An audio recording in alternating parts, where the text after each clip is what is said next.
Pipeline Road, Chubor Road, Rehab Community Corridor, Small St. Michael Town Hall Court to Patient Shop, Dry Rice Market to Johnsonville, Joe Community, Claratown Road, where there was no road since independence, Bartonsville to Keba to Dixville Road, VOA ELW Community Access Road, Manatemba Road, ELWA R2 Community Access Road, Cooper Farm Jangaba Road, Sinkal Village Telecom Road, Soul Clinic Road, Banjok Community Road, Nickletown Road, Swagger Island Community Road,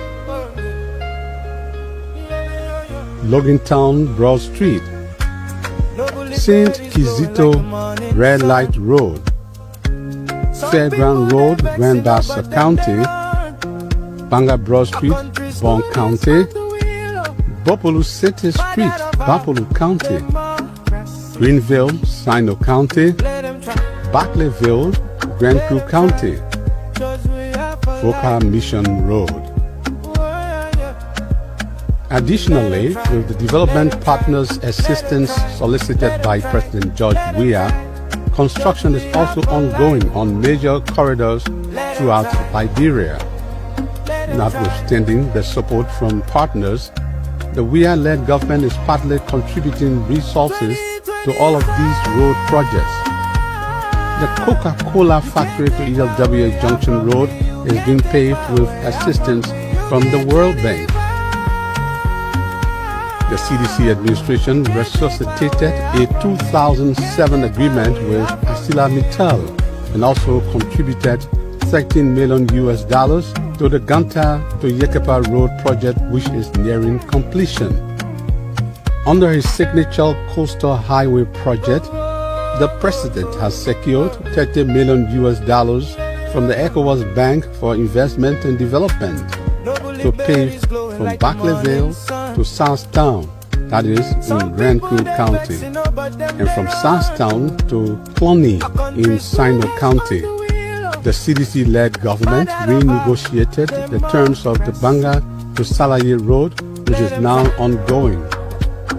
President George Weah's government negotiated with the OPEC Fund for International Development and signed a $25 million concessional facility to extend the construction of the Banga to Konya Road as far as Vonjaban in Lofa County. His government also negotiated and signed agreements with the Kuwaiti Fund and the Arab Bank for Development in Africa, BADIE, to pave the road from Vonjaman to Minkoma Highway to complete the paved road network in Lofa County. The Weah-led government has sought funding from African Development Bank and broken grounds for the pavement of Sekimpa to Logato Road. Procurement for civil works has been completed and contract signed. President Weah has embarked on another ambitious project to upgrade and expand the 44 kilometers RIA road into a modern expressway. The first tranche of money is secured and resettlement payments are now made to residents in the right-of-way of the route to make demolition feasible. The German government has committed $16 million and the World Bank has also committed $29 million to construct the Ganta to Tapita to Zegru Road project. The government of Liberia and the government of the People's Republic of China signed a $25.9 million grant agreement to construct two overpass interchange bridges of the ministerial complex and the SKD Boulevard Junction in Congo Town. The COVID-19 pandemic has halted further discussions. All of these happened before President Weah reached half mark of his first term.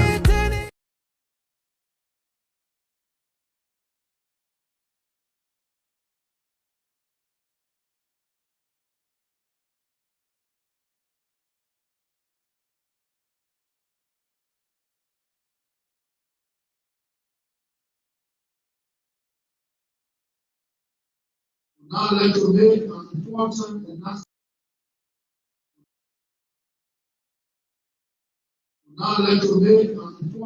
announcement. About the singular and unprecedented. So since 1955,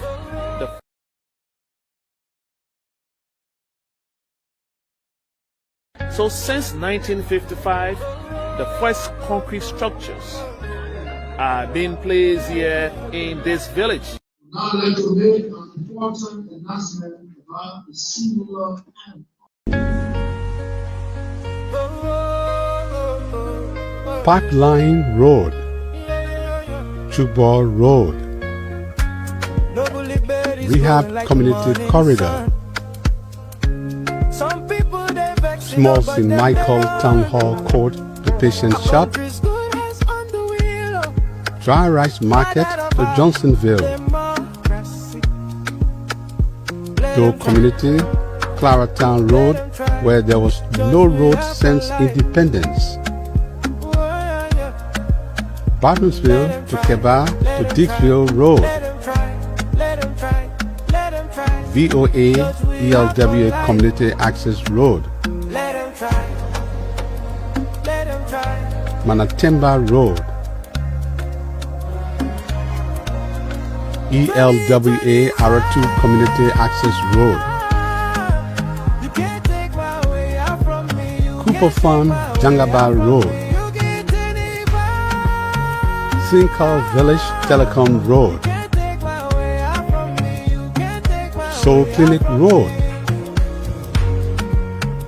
Banjok Community Road,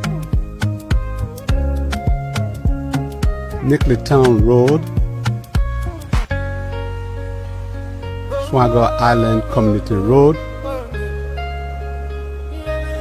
Logantown Broad Street, St. Kizito Red Light Road, Fairground Road, Grand Bassa County, Banga Broad Street, Bon County, Bopolu City Street, Bapolu County, Greenville, Sino County, Barclayville, Grand Crew County, Foka Mission Road. Additionally, with the development partners' assistance solicited by President George Weah, construction is also ongoing on major corridors throughout Liberia. Notwithstanding the support from partners, the Weah-led government is partly contributing resources to all of these road projects. The Coca-Cola factory to ELWA Junction Road is being paved with assistance from the World Bank. The CDC administration resuscitated a 2007 agreement with ArcelorMittal and also contributed $13 million to the Ganta to Yekepa Road project, which is nearing completion. Under his signature coastal highway project, the president has secured $30 million from the ECOWAS Bank for Investment and Development to pave from Barclayville to Southtown, that is in Grand Crew County, and from Southtown to Cloney in Sino County. The CDC-led government renegotiated the terms of the Banga to Salaye Road, which is now ongoing. President George Weah's government negotiated with the OPEC Fund for International Development and signed a $25 million concessional facility to extend the construction of the Banga to Konya Road as far as Vonjeban in Lofa County. His government also negotiated and signed agreements with the Kuwaiti Fund and the Arab Bank for Development in Africa, BADIE, to pave the road from Vonjeban to Manikoma Highway to complete the paved road network in Lofa County. The WIA-led government has sought funding from African Development Bank and broken grounds for the pavement of Sekimpa to Logato Road. Procurement for civil works has been completed and contract signed. President WIA has embarked on another ambitious project to upgrade and expand the 44 kilometers RIA road into a modern expressway. The first tranche of money is secured and resettlement payments are now made to residents in the right-of-way of the route to make demolition feasible. The German government has committed $16 million and the World Bank has also committed $29 million to construct the Ganta to Tapita to Zegdu Road project.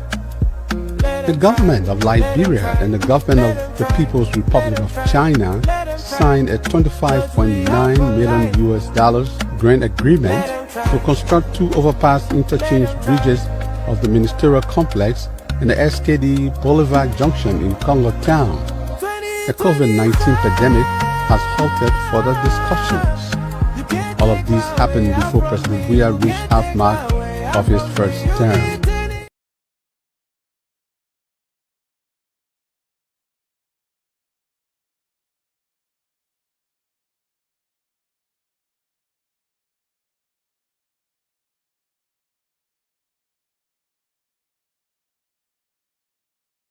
Okay. How are you?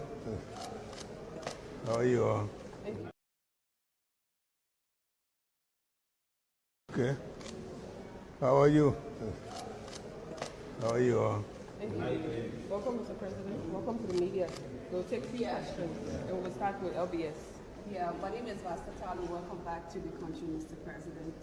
You did visit the United Arab Emirates and France and held discussions with your counterparts. How important are those discussions to Liberia, Mr. President?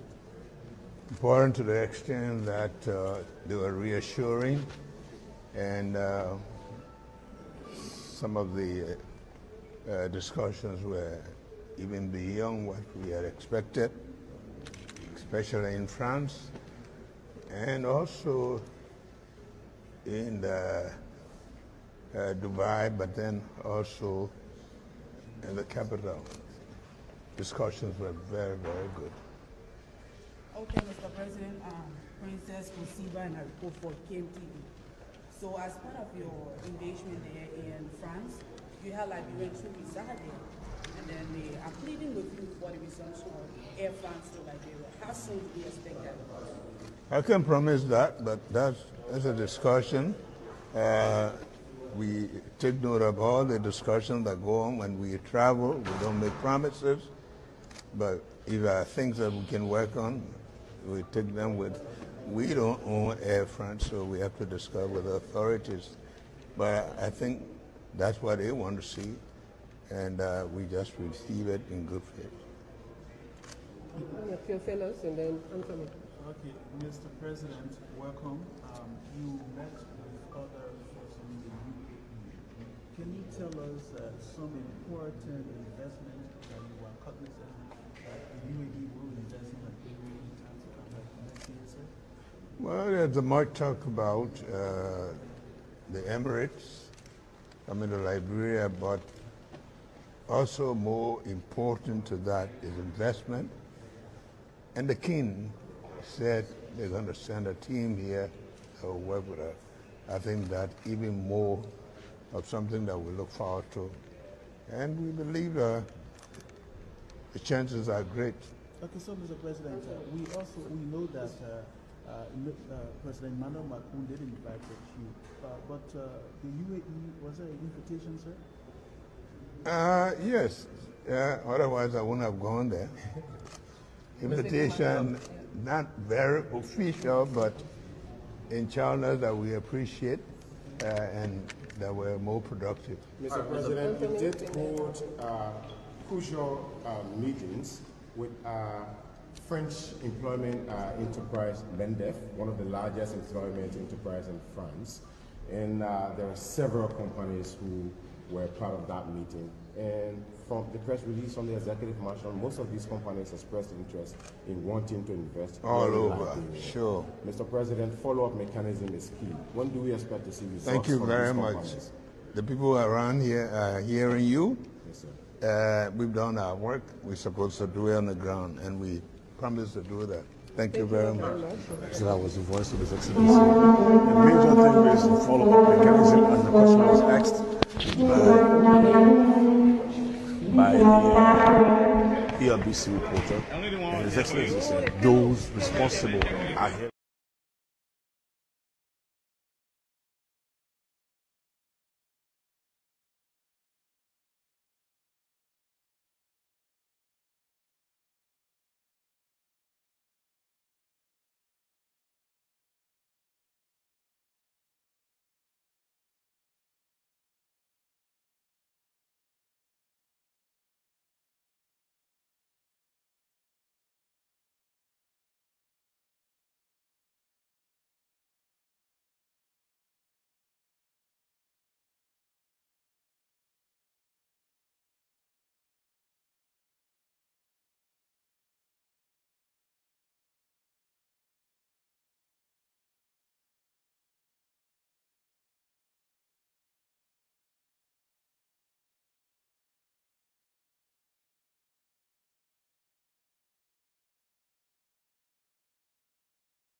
Unity Party, the only person to focus on today, Joe Manawea. The only concern of Unity Party, whether they are doing better or they are doing very poorly, like Joe Manawea. Those of us that support Joseph Yima Bwaka, that should be concerning to you. George Manawea holds something that if we continue on this track, we are setting a stage for his comeback. Whether you like it, whether you hate it, that's just a fact. Other political leaders can go up and down and come to that airport with hundreds of thousands of people. The increase in security, you will not find it like this. Other political leaders in the country can cry wolf all they want, but once Joe speak, Unity Party shakes. This is an important message to Unity Party that we and those that support Unity Party should do better. Like Dr. Buple said, 2029 is about 3.5 years or so. But if we remain in this gathering and just condemn that Joe is nobody, that will be the greatest mistake, like Vendetta Patrick said. Unity Party should look at this today and say the people, some of the people, a lot of them are considering George Manawea. I have so many conversations today. This is not just ordinary. Is the Liberian people listening to tell us that don't bring George Manawea back? People are getting disenchanted. Go to ministries. Go to people that felt that it was going to change overnight, and they are not feeling the pinch. They are not saying it. We will sit and come on the show every day and just talk and just pray that the government do better. But it's the people getting the message, Emmanuel. The people that go in the marketplaces, that buy the wholesale and buy the retail, are they getting the message? Are they feeling that, yeah, things are cheaper on the market? Are they going back when the people look at them and say, oh, harmonization stay in time? But who brought harmonization that Joe we are? What did President Barker do with harmonization? Nothing. It stayed there.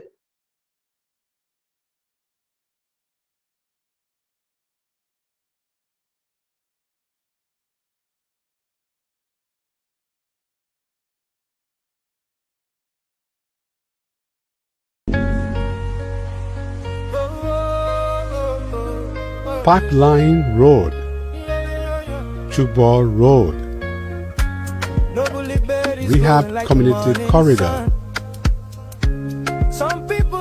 Small St. Michael Town Hall Court to Patient Shop, Dry Rice Market to Johnsonville, Doe Community, Claratown Road, where there was no road since independence, Bartonsville to Keba to Dixville Road, VOA ELW Community Access Road, Manatemba Road,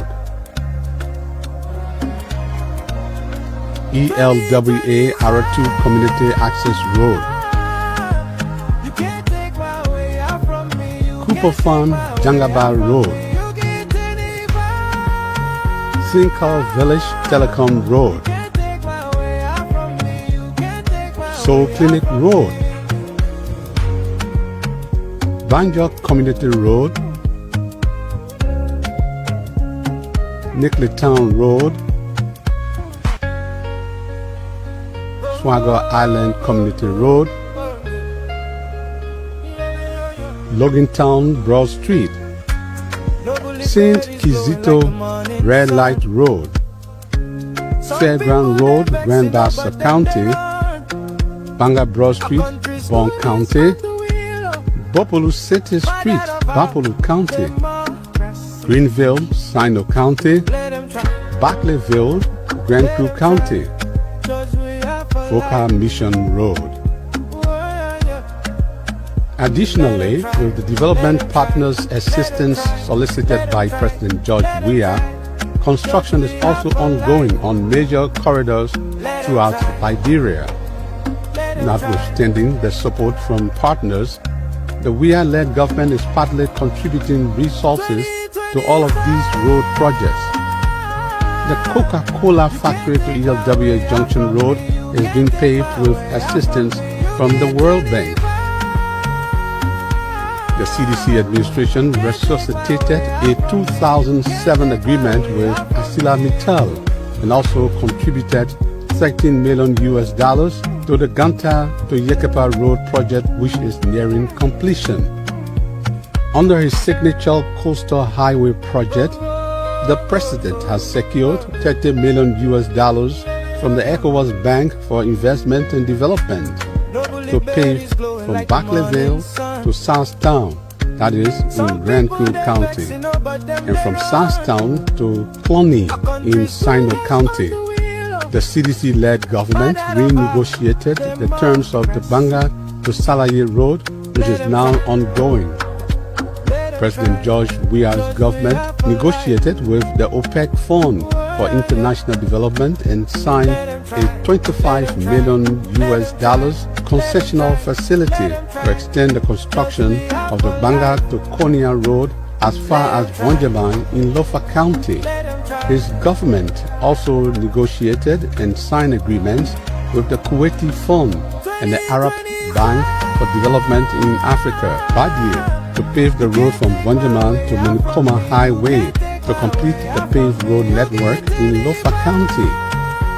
The Weah-led government has sought funding from African Development Bank and broken grounds for the pavement of Sekimpa to Logato Road. Procurement for civil works has been completed and contract signed. President Weah has embarked on another ambitious project to upgrade and expand the 44 kilometers RIA road into a modern expressway. The first tranche of money is secured and resettlement payments are now made to residents in the right-of-way of the route to make demolition feasible. The German government has committed $16 million and the World Bank has also committed $29 million to construct the Ganta to Tapita to Zegru Road project. The government of Liberia and the government of the People's Republic of China signed a $25.9 million grant agreement to construct two overpass interchange bridges of the ministerial complex in the SKD Boulevard Junction in Congo Town. The COVID-19 pandemic has halted further discussions. All of these happened before President Buya reached half-mark of his first term.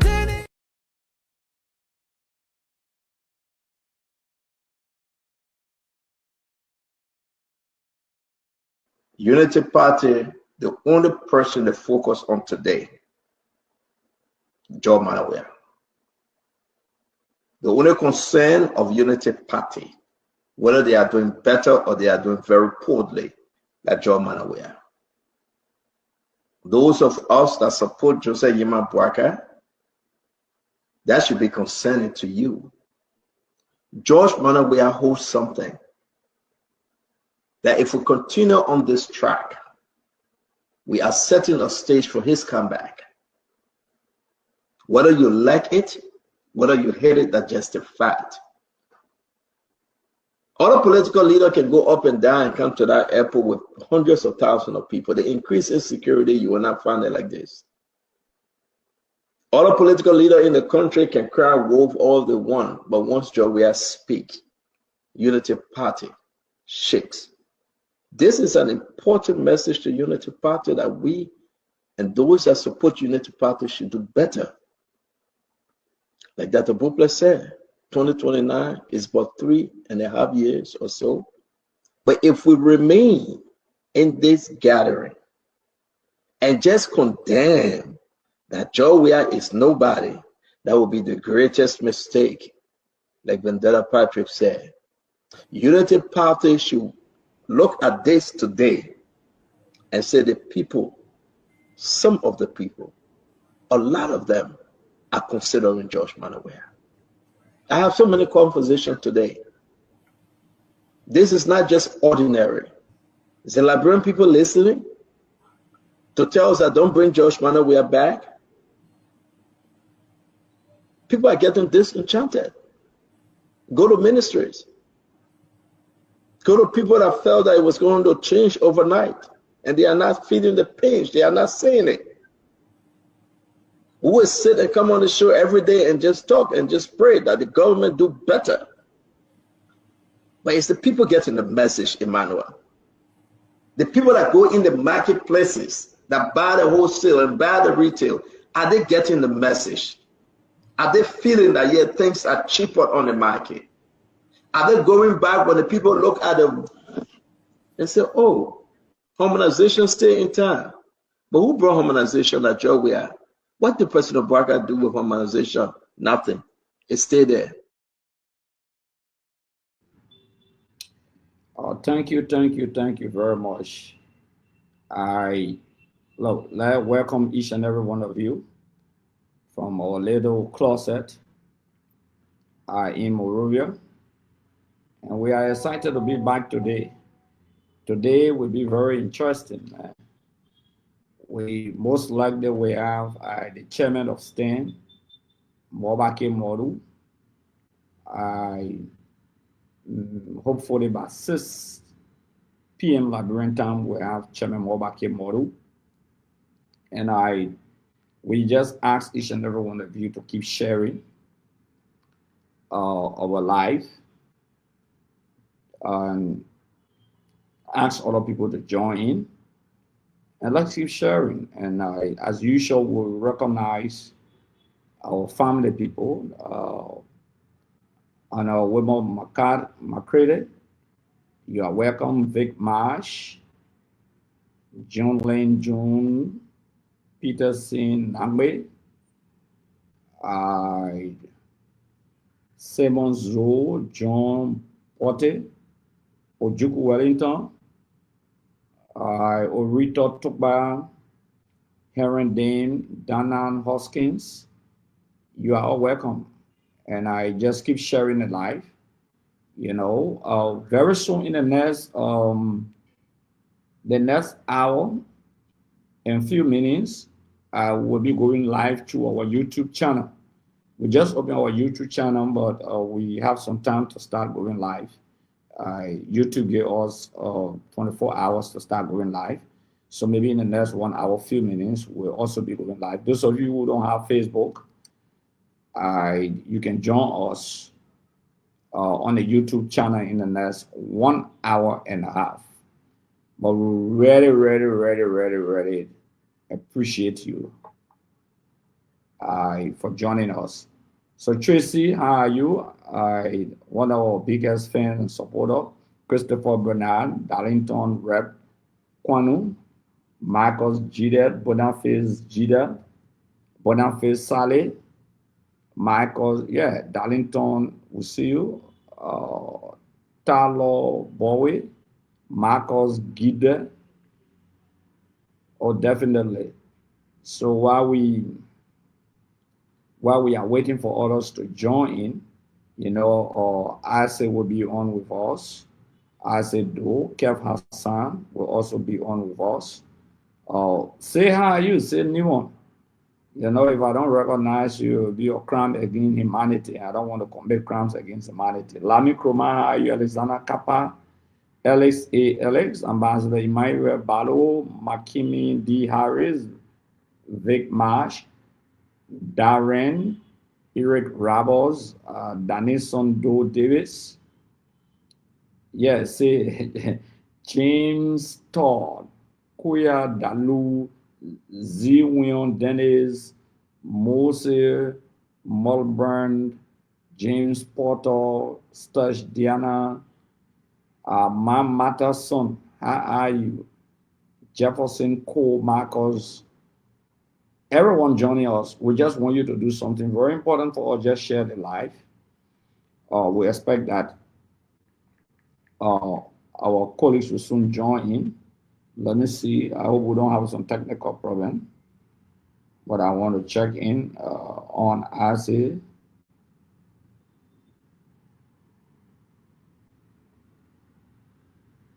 Okay, so Ase will join in.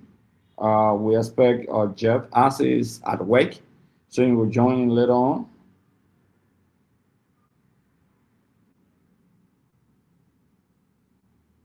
Jeff Chesson will join us later on. You know, today is Saturday, so it looked like yesterday, the Friday, my man, they were enjoying. So let's do some teasers. Just keep sharing the live as we do some teasers. You know, this is the People Show. This is the People Show. Let's play Borgas more. Let's play President Borgas. How are you? How are you all? Thank you. Welcome, Mr. President. Welcome to the media. We'll take the action, and we'll start with LBS. Yeah, my name is Vasta Tali. Welcome back to the country, Mr. President. You did visit the United Arab Emirates and France and held discussions with your counterparts. How important are those discussions to my Mr. President? Important to the extent that they were reassuring, and some of the discussions were even beyond what we had expected, especially in France, and also in Dubai, but then also in the capital.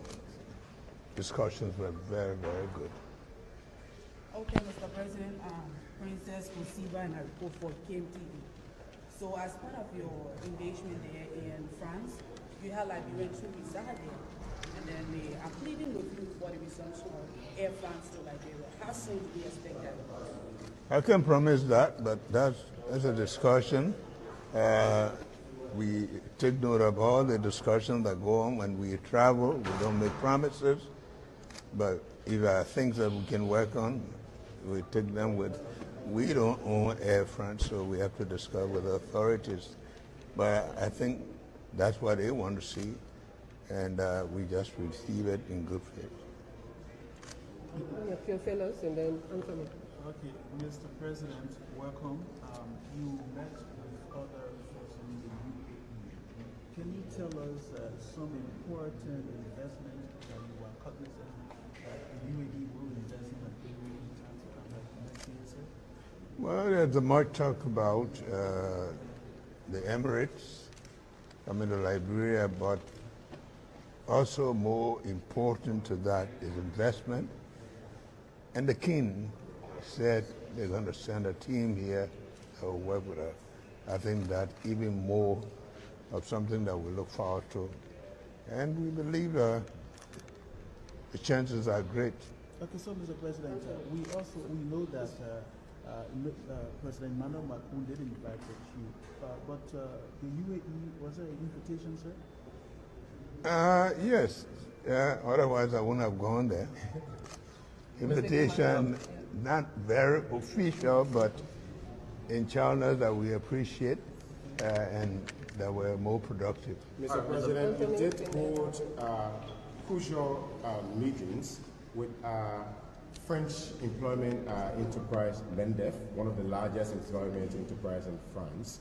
And there are several companies who were part of that meeting. And from the press release from the executive mansion, most of these companies expressed interest in wanting to invest all over. Sure. Mr. President, follow-up mechanism is key. When do we expect to see results? Thank you very much.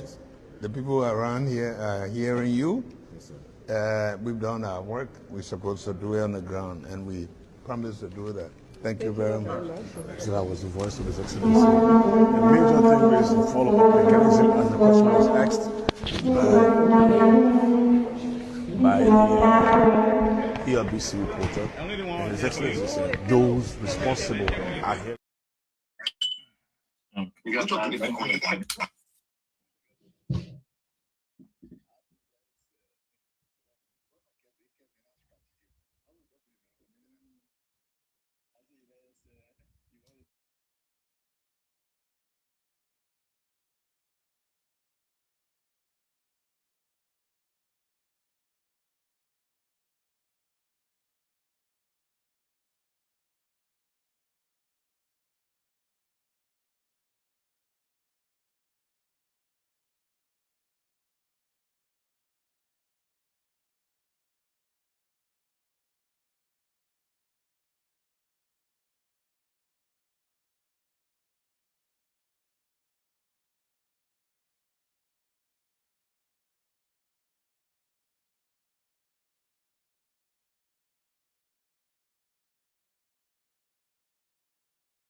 Can anybody hear me?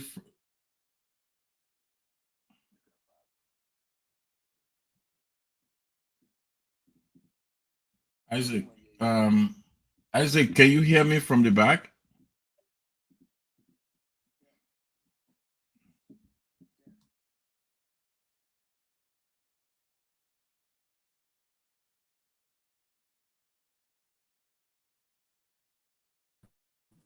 Kev, how you doing, man?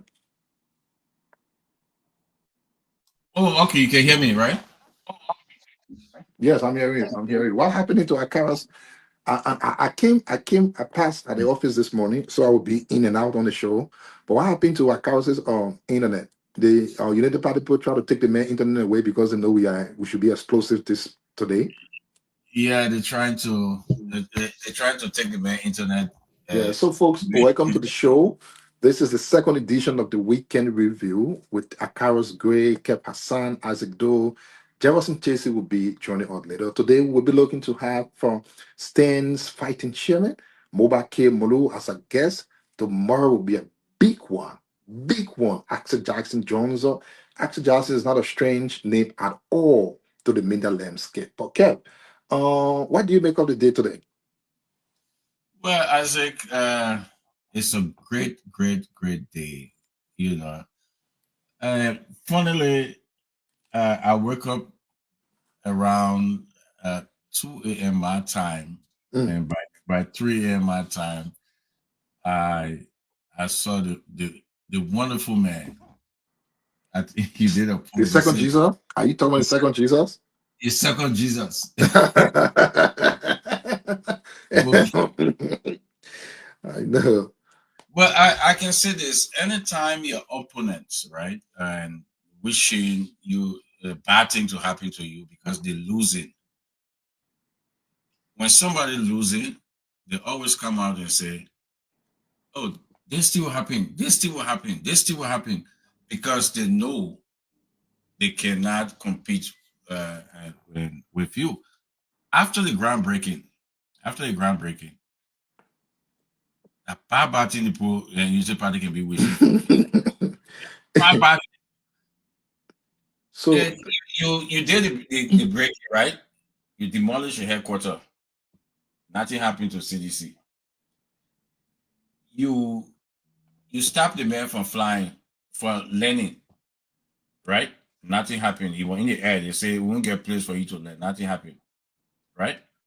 You stop him from using the presidential lounge. Nothing happened. You go to the mayor house. You put fire there in the main bedroom. Nothing happened. You're going after this man every single day. Nothing happening. So they kind of say, you know what? We'll try to put the man out there now. The man sick. The man that. The man busy. This man is busy trying for our football player, our soccer player to have equal share out there with the Leave Africa, so the white people can take our people and accept our people to fight against Black people not supposed to be playing soccer. Some of us are soccer fanatics. We know that they went after a lot of soccer players. Joe Weah, they went after him. They call him names. They call him the worst name. He's fighting for equal share. As a Black man playing Europe to have your equal share and your respect as a Black man, the Liberian people killing him. The Unity Party, let me take it back. Not Liberian people. The Unity Party killing him. Fear of the power grid. And I can tell you, lastly, I can tell you this. And Isaac, I always say this to you in the back. The way the Unity Party damaging the brain and the minds of our people. Very, very serious. It is. Somebody out there who the world choose a pride. People who are supposed to be happy. They're supposed to be happy that the international community, the FIFA, choose this man to go and fight for Black people in soccer in the world, for Black people, for your own race. There you have some of the non-Negro descent that are water and sewer. They're talking about. Okay, leave the people alone. So, to our viewers and everyone listening to us, let's just recap and let you know. We have not fully stationed yet to be in full swing. Basically, we are trying to test on what will happen.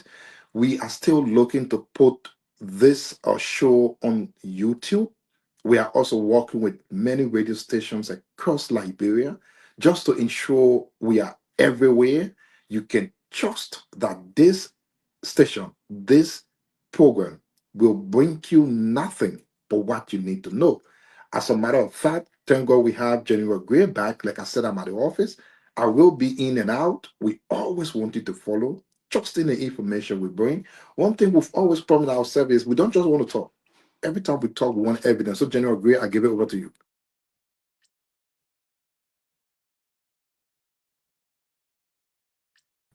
Thank you, Ansel. You know, I facing some little bit challenge. Kev, how are you, my man? Hang in there, my brother. Hang in there. Yeah. So we are excited again. We see a lot of people following today again. We just ask them to share, you know, to share and share massively. our people are excited. So I said, what were you, I mean, Kev, what were you telling the people? That you welcome them? Joe Smith, thank you very much. Isaiah Womplet, Mother Blessing. So as I mean, Kev, sorry that I keep calling you Asa, my man, because you know Asa was in Liberia with me. So Kev, I just want to ask you a question, man. Yes, you know, a sir. lot of people ask me, they want to know Kev Hassan. You know, a lot of people, they just imagine, they just think. But just briefly, who is Kev Hassan? Who is Kev Hassan? First, my name is Kev Hassan. I was born a Muslim, a Madiu man from Bomi. I am a sedition, a Weashan, supporter of George Manuel Weah. People sometimes wonder why I support George Manuel Weah. And let me tell you this today. I am not supporting George Manuel Weah because George Manuel Weah was the former president. I'm not supporting George Manuel Weah because I know he's going to win 2029. That is already carved in stone. But I support George Manuel Weah because of what he did for us, Liberian, for Liberian. Go down in the history. I should have sent you that video for folks to play it, so people can know what this man did for Liberia. I support George Manuel Weah when our country was in darkness, the dark days, the dark days. This is the only man that left his comfort of his bed to ensure that we will save our children, young people. Let me give you this story, John Gray. When we left, we went to Guinea. We were arrested. And they told us that, because the Guinea at that time, the Guinea government at that time was trying to shuffle and see who is rebel, who not rebel, were arrested. You know what freed us? The name George Manuel Weah. That is the story of every Liberian. That name, George Manuel Weah.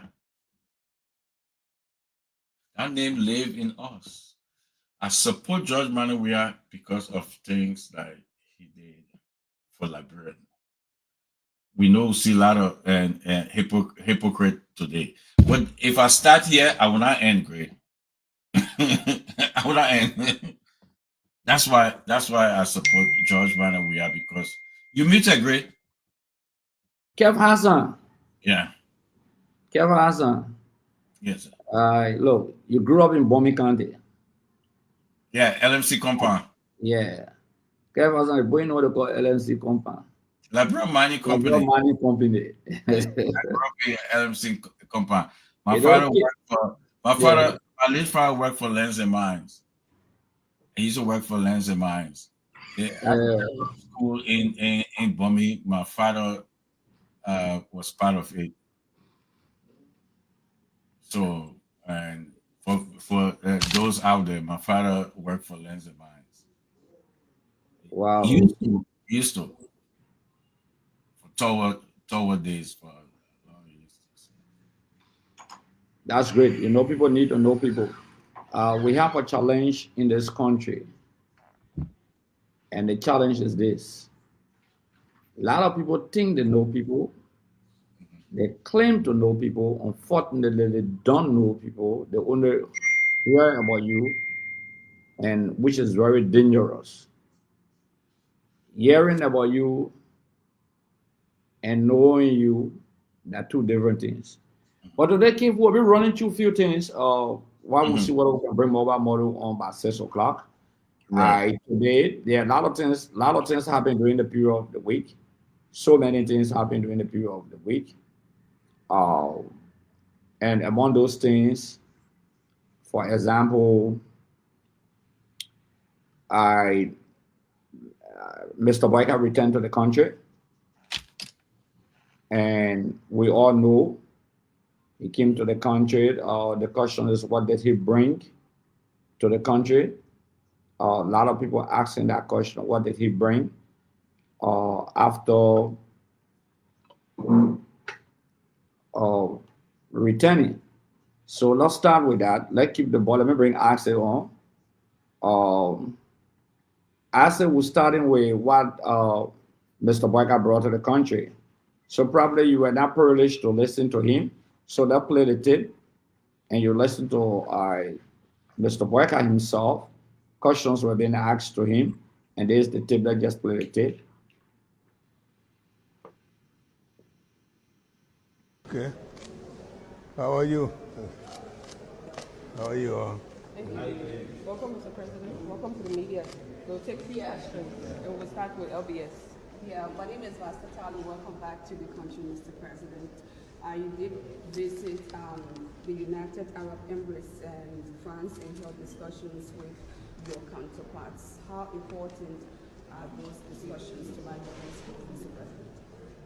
Important to the extent that they were reassuring, and some of the discussions were even beyond what we had expected, especially in France, and also in Dubai, but then also in the capital. Discussions were very, very good. Okay, Mr. President, Princess Fvjrt. So as part of your engagement there in France, you had Liberian troops reside there, and then they are pleading with you for the resumption of Air France to Liberia. How soon do we expect that? I can promise that, but that's a discussion. We take note of all the discussions that go on when we travel. We don't make promises, but if there are things that we can work on, we take them with. We don't own Air France, so we have to discuss with the authorities. But I think that's what they want to see, and we just receive it in good faith. Your fellows, and then Anthony. Okay, Mr. President, welcome. You met with other folks in the UAE. Can you tell us some important investment that you are cognizant that the UAE will invest in Liberia in terms of next year, sir? Well, there's much talk about the Emirates, the Liberia, but also more important to that is investment.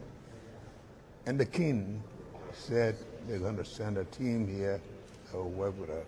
I think that even more of something that we look forward to. And we believe the chances are great. Okay, so Mr. President, we know that President Emmanuel Macron did invite you, but the UAE, was there an invitation, sir? Yes. Otherwise, I wouldn't have gone there.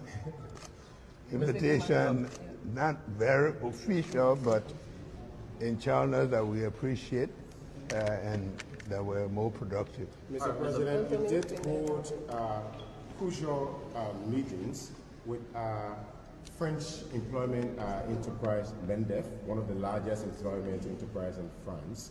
And there are several companies who were part of that meeting. And from the press release from the executive marshal, most of these companies expressed interest in wanting to invest all over. Sure. Mr. President, follow-up mechanism is key. When do we expect to see results? Thank you very much. The people around here are hearing you. Yes, sir. We've done our work. We're supposed to do it on the ground, and we promise to do that. Thank you very much. So that was the voice of His Excellency. The major thing is the follow-up mechanism, and the question was asked by the PRBC reporter, and His Excellency said those responsible are here. Okay, so Asa is here. Kev, you listen to Mr. Boyka. When Mr. Boyka referred said two important things.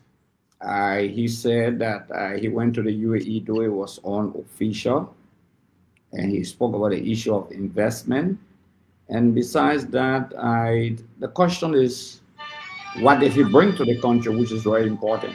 So can someone pick up from there? I say, last time you came from that.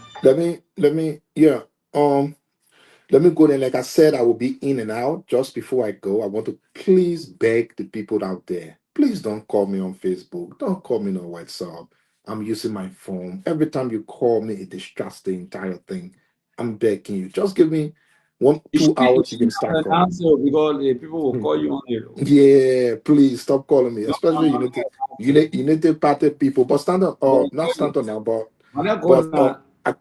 General Green. Let's put it clear. The papa brought his hand in his pocket. He brought his hand swinging. The papa brought nothing.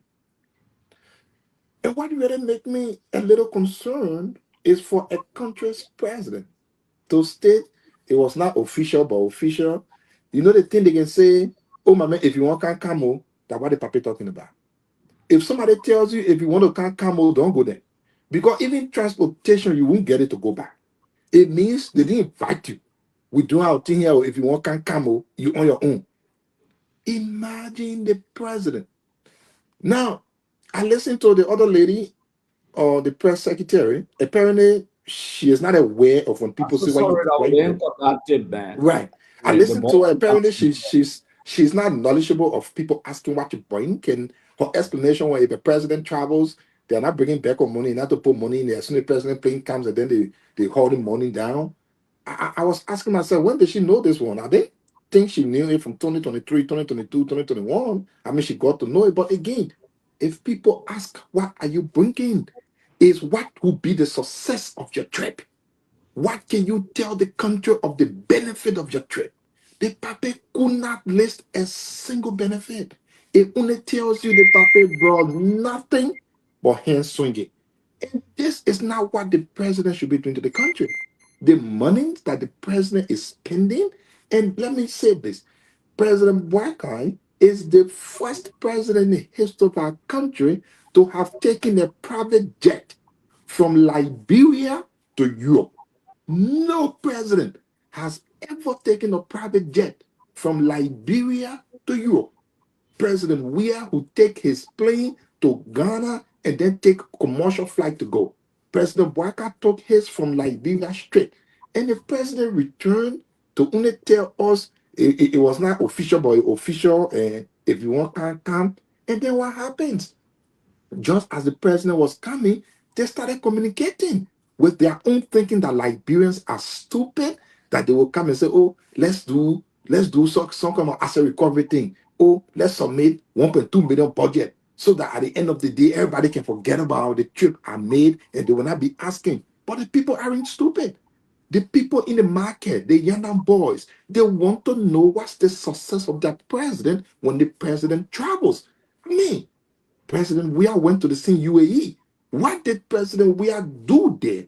For which today we can boast of 100-bed hospital in Bapuru. We can boast of military equipment, but President Boakai cannot even tell us of peppermint Kennedy. Kennedy, all the small children can solve. The papa, they didn't break it. And I think the president needs to reduce his foreign travel. Since their trips use nothing for the country, the president absolutely needs to reduce them. The money the president is spending can be used to build hospital. It can be used to build school. It can even be used to give loans to farmers, to young boys, to marketers to improve their businesses. How can the president be doing this?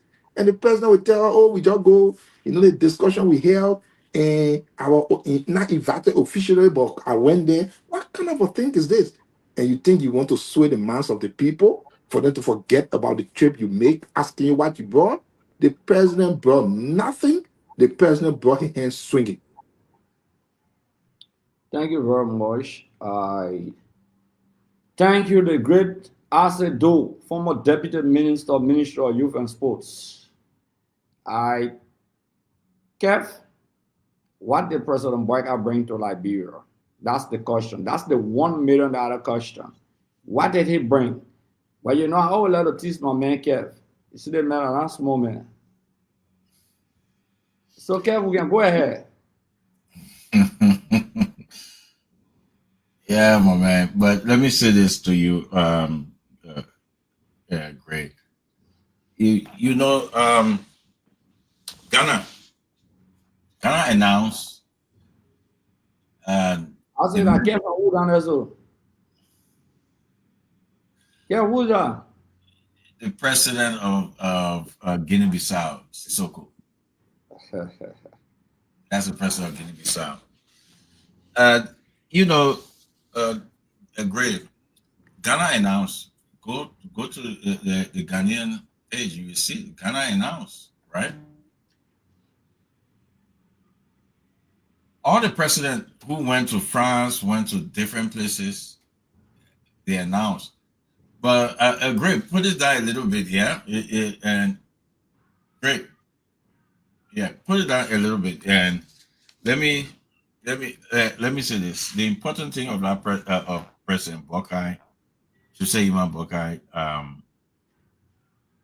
interview, they asked him, they said, even though there was no formal invitation to France, what I mean, he forced his way. He forced his way to go there. Nothing. The journalist asked him. No formal invitation to Dubai. He forced his way. What I mean, he went on a joyride. As a president, when you enter, respectful president of France, will usher you in, give you some good looks, make you, but you're not on the schedule, so you're not going to bring nothing. You're not on it. Great. If I go to your house unannounced because I know you, right? Because you're a respectful guy, you're welcome in, you will sit down, but I'm not on your dinner table. I'm not there. So we can cut that particular part and let the people see what the journalists ask you. You were not invited to France, but you went there. He paid $18,000 an hour for the jet that he took to France, and that jet took him to Dubai. You count all the hours. I say, you the math guy. The hours. Put that number out there. I beg you, my brother. Put it out there. 18,000 per hour. You know, someone from the place there called me and gave me a hint, but I felt like the person would not be 18,000. And then I went on Google to just do a quick search on how much a plane would cost going private jet to Europe from Africa. That was exactly between 17,000 to 18,000. If you were to pay that, we're talking about millions of dollars for all of the time the president spent in those places. And the plane waited for him, and you have to pay when you take a plane to park on the people airport. You have to pay for that. The same plane took him to Dubai. The Ghanaian president was going to Japan.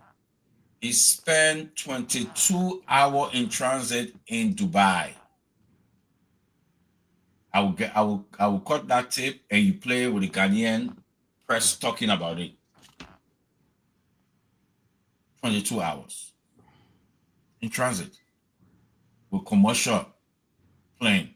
Commercial plane, that's what he used. Just say, Imam Bakar, the first person, I say you said it correctly, first president from Rabat International Airport and flew straight to Europe. Non-stop. Relaxing. This is a man that campaigned that he will never do that. So when people see I posting when I call him a scammer, he is a scammer. So coming back to Liberia, he first said, oh, let's celebrate the Thanksgiving. The next he left for distraction. They went and going after a decent woman, Finabono. A businesswoman, woman who been careful, come there. Don't jump the gun. Okay. We just want you to start. Just to muddy the water, right? But nothing. But you said it right, Isaac. President, we are brought to Liberia for that trip, the Invisible Pack. It's there. Not only the invisible pack, but look behind the invisible pack. I will send you the picture in a moment, Grace, so you can upload it and put it. The homes, the Zingra homes, people living in a good flush toilet house is there. So if you don't believe me, you in Liberia, drive there but now. You will see the people's house. They're there. But the damage that this president, this government is doing to the Liberian people, the minds, the way they're damaging the people's mind. Pray we have to fight so our people or Liberia will not be a stupid nation. We have to fight because this man called Jose Imam Bokan, he's not only a wicked, he's evil. He's evil. He's one of the most evil Liberian ever existed. He's evil. So I'll start for now. Yeah, so let me just give a meaning on it.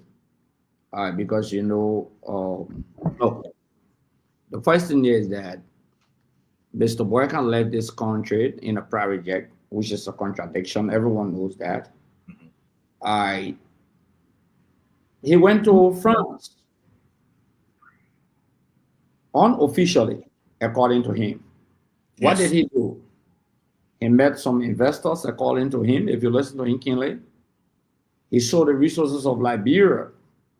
He just went to confirm to his slave masters that, look, I've given the resources of the country already, which is giving our resources to Mita still, with all Mita doing what they should have done.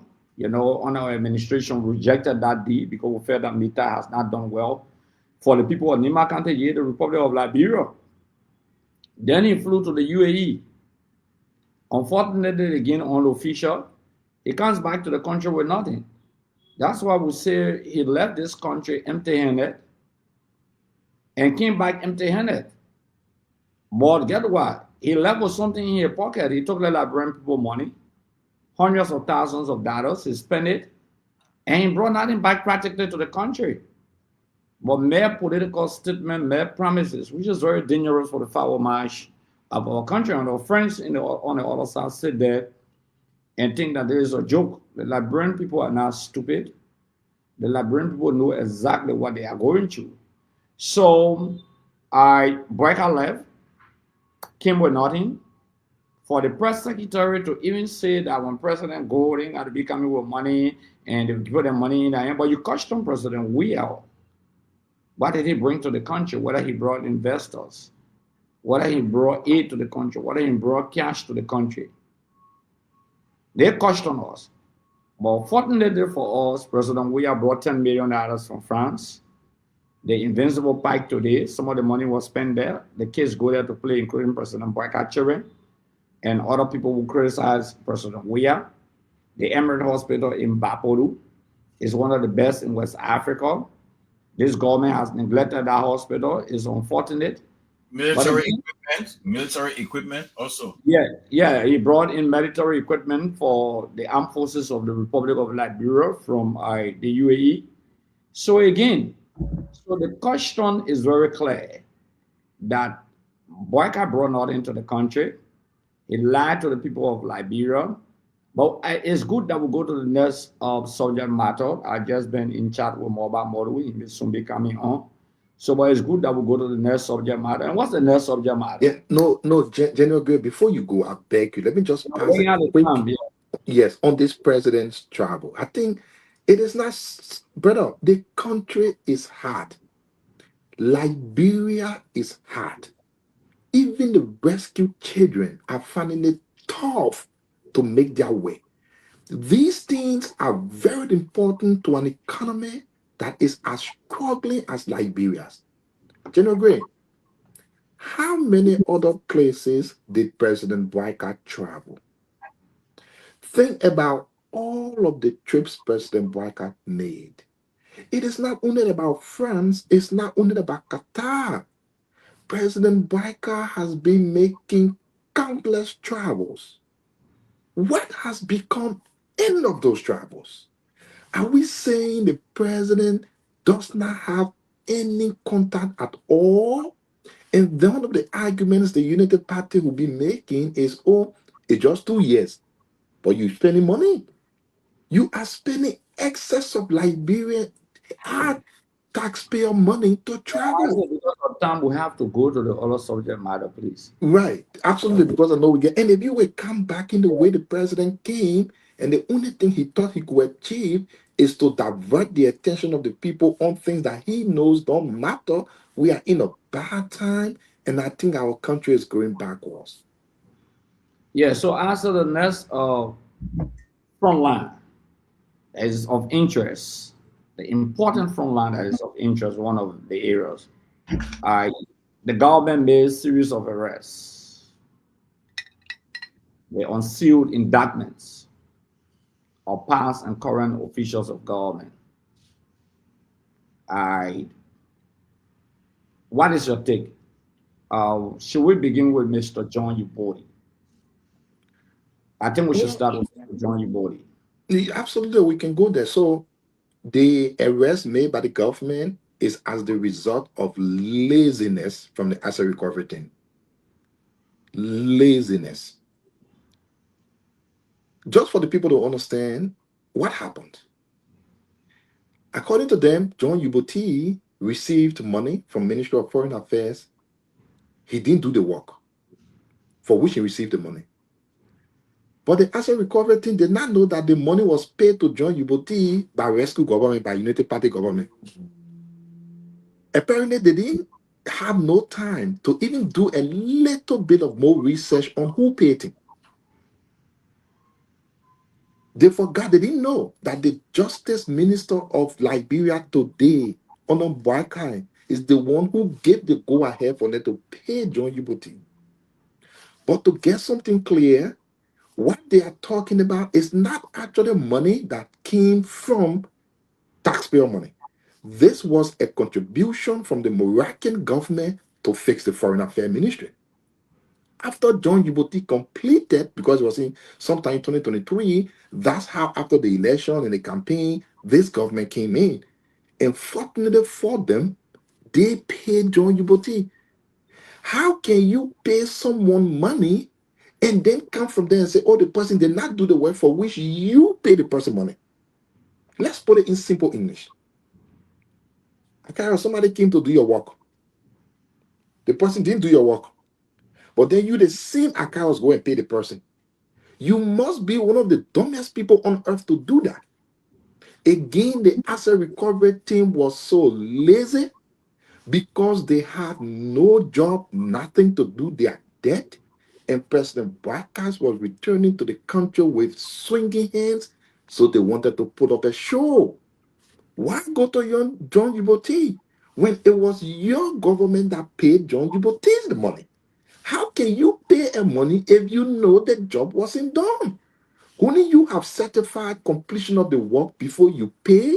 So for the issue of John Ubodi, it was just laziness. Asset recovery didn't do no due diligence. They were so lazy to even call anybody and find out how did this man got money, who paid him. But again, that's where we are as a country. Kev, it's your turn. Gray, I sent you a picture, and I hope you put it out so our people can see it. The only reason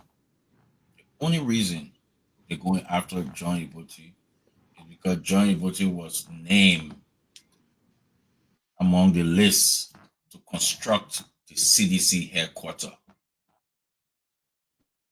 That's the sole reason they're going after him. Remember, just say Boakai promised to demolish the CDC, to abolish the CDC, to do away with CDC. Remember that? That his promise to his devil. Because that only the devil you can make bad promises to do away. So they're going after John Ubodi because he was named.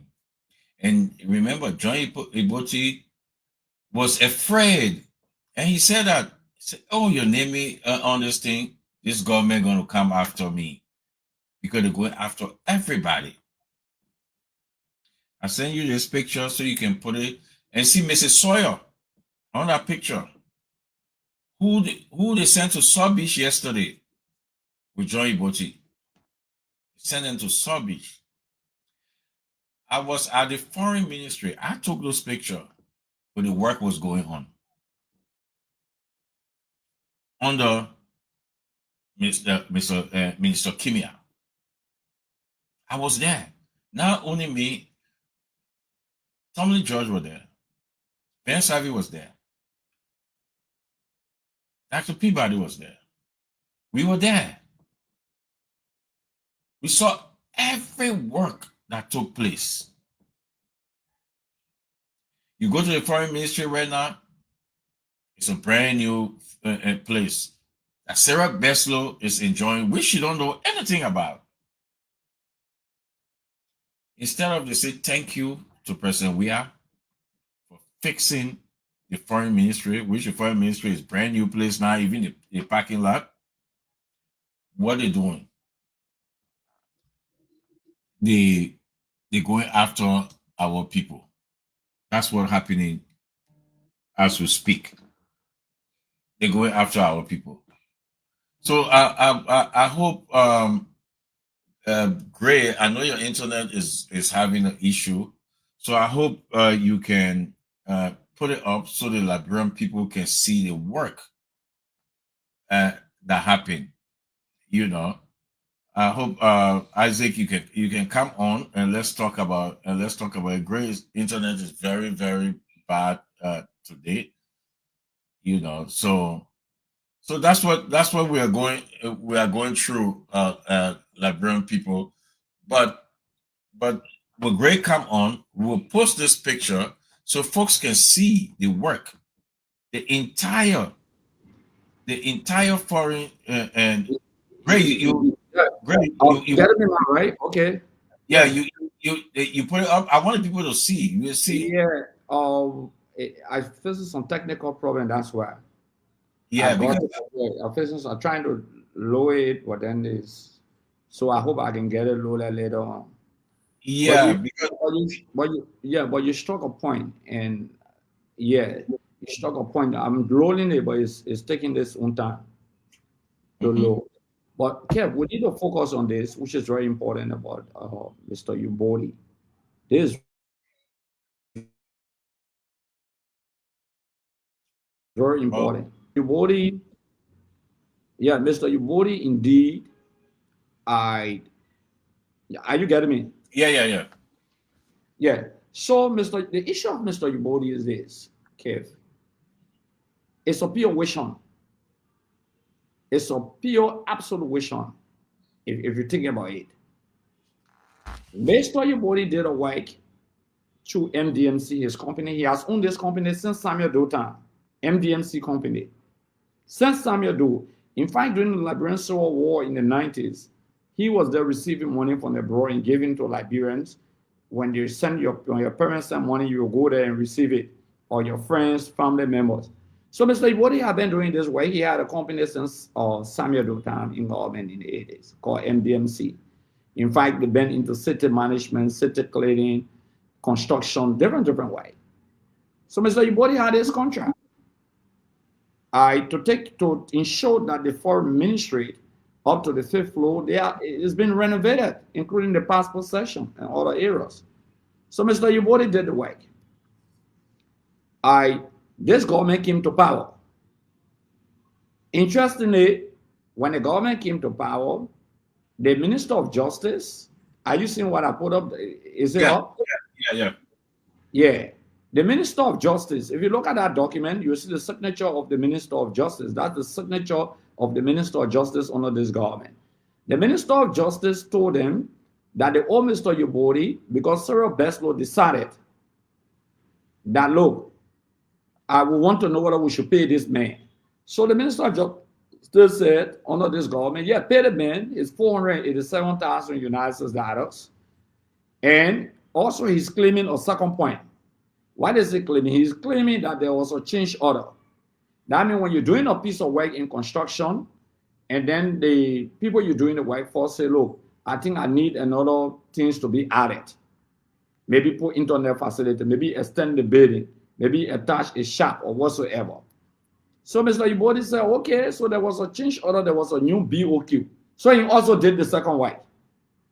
The government paying the money. Just 1 minute, Kev, you can be talking. Mobile model is calling, so let me see how we can get in on. Yeah. Kev, yeah. Let me see how we can get in on. Yeah, but you're correct, Gray. Our people can see the signature of the current justice minister. Well, we say this government is a BM government, and you guys see it because they don't want to pay him. They're thinking that if he take that money, he will go and do his contribution to build the CDC headquarters. So let's go after him. Yeah, Kev Mobile will not be able to come by live to the stream, but he will call and then we'll connect him. Okay. Okay, because he's traveling, he's doing some mobilization across the country. I think he's in Bon County or somewhere he is. So yeah, so the Justice Minister said, pay the man the money, they pay him $487,000. The same Justice Minister said, the change of order, the new work he added and did, including the parking lot at the Ministry of Foreign Affairs and other areas, he's also claiming a pay. So what you need to do the investigation, and once it's correct, he did the work, pay him off. That's the second recommendation from the Minister of Justice. He told Cyril Best, work with your very ministry, work with MDMC, his company, work with the Ministry of Public Works, work with the GSA and other entities that you want to work with so they can verify as to whether the man did the work or not. The man submitted all of his documents. The Minister of Justice said, do this thing in the soonest possible time. Unfortunately, they didn't reach out to the man since December of last year. They jump up and say, Mr. Yobodi stole $800,000 in access dollars from them. They went for him. The access recovery team, they know the same thing about this recommendation, embarrassed Mr. Yobodi, paraded him as public criminal. There's the embarrassment of the country. So, Kate, we'll continue with that discussion, but we need mobile model on the line. So let me see. Mr. Mobile model. Let me see what I can connect. Mobile model. Okay, those are the things that happened. Model was just calling me and he went off. So let me see whether I can get him and connect him. Let me call him myself directly.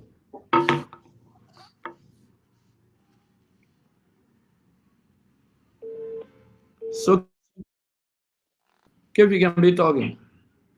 Okay. Hello? Mobile model. Yes, sir. Chairman of STEM Mobile Cape Model. Is model clear? Is it loud and clear?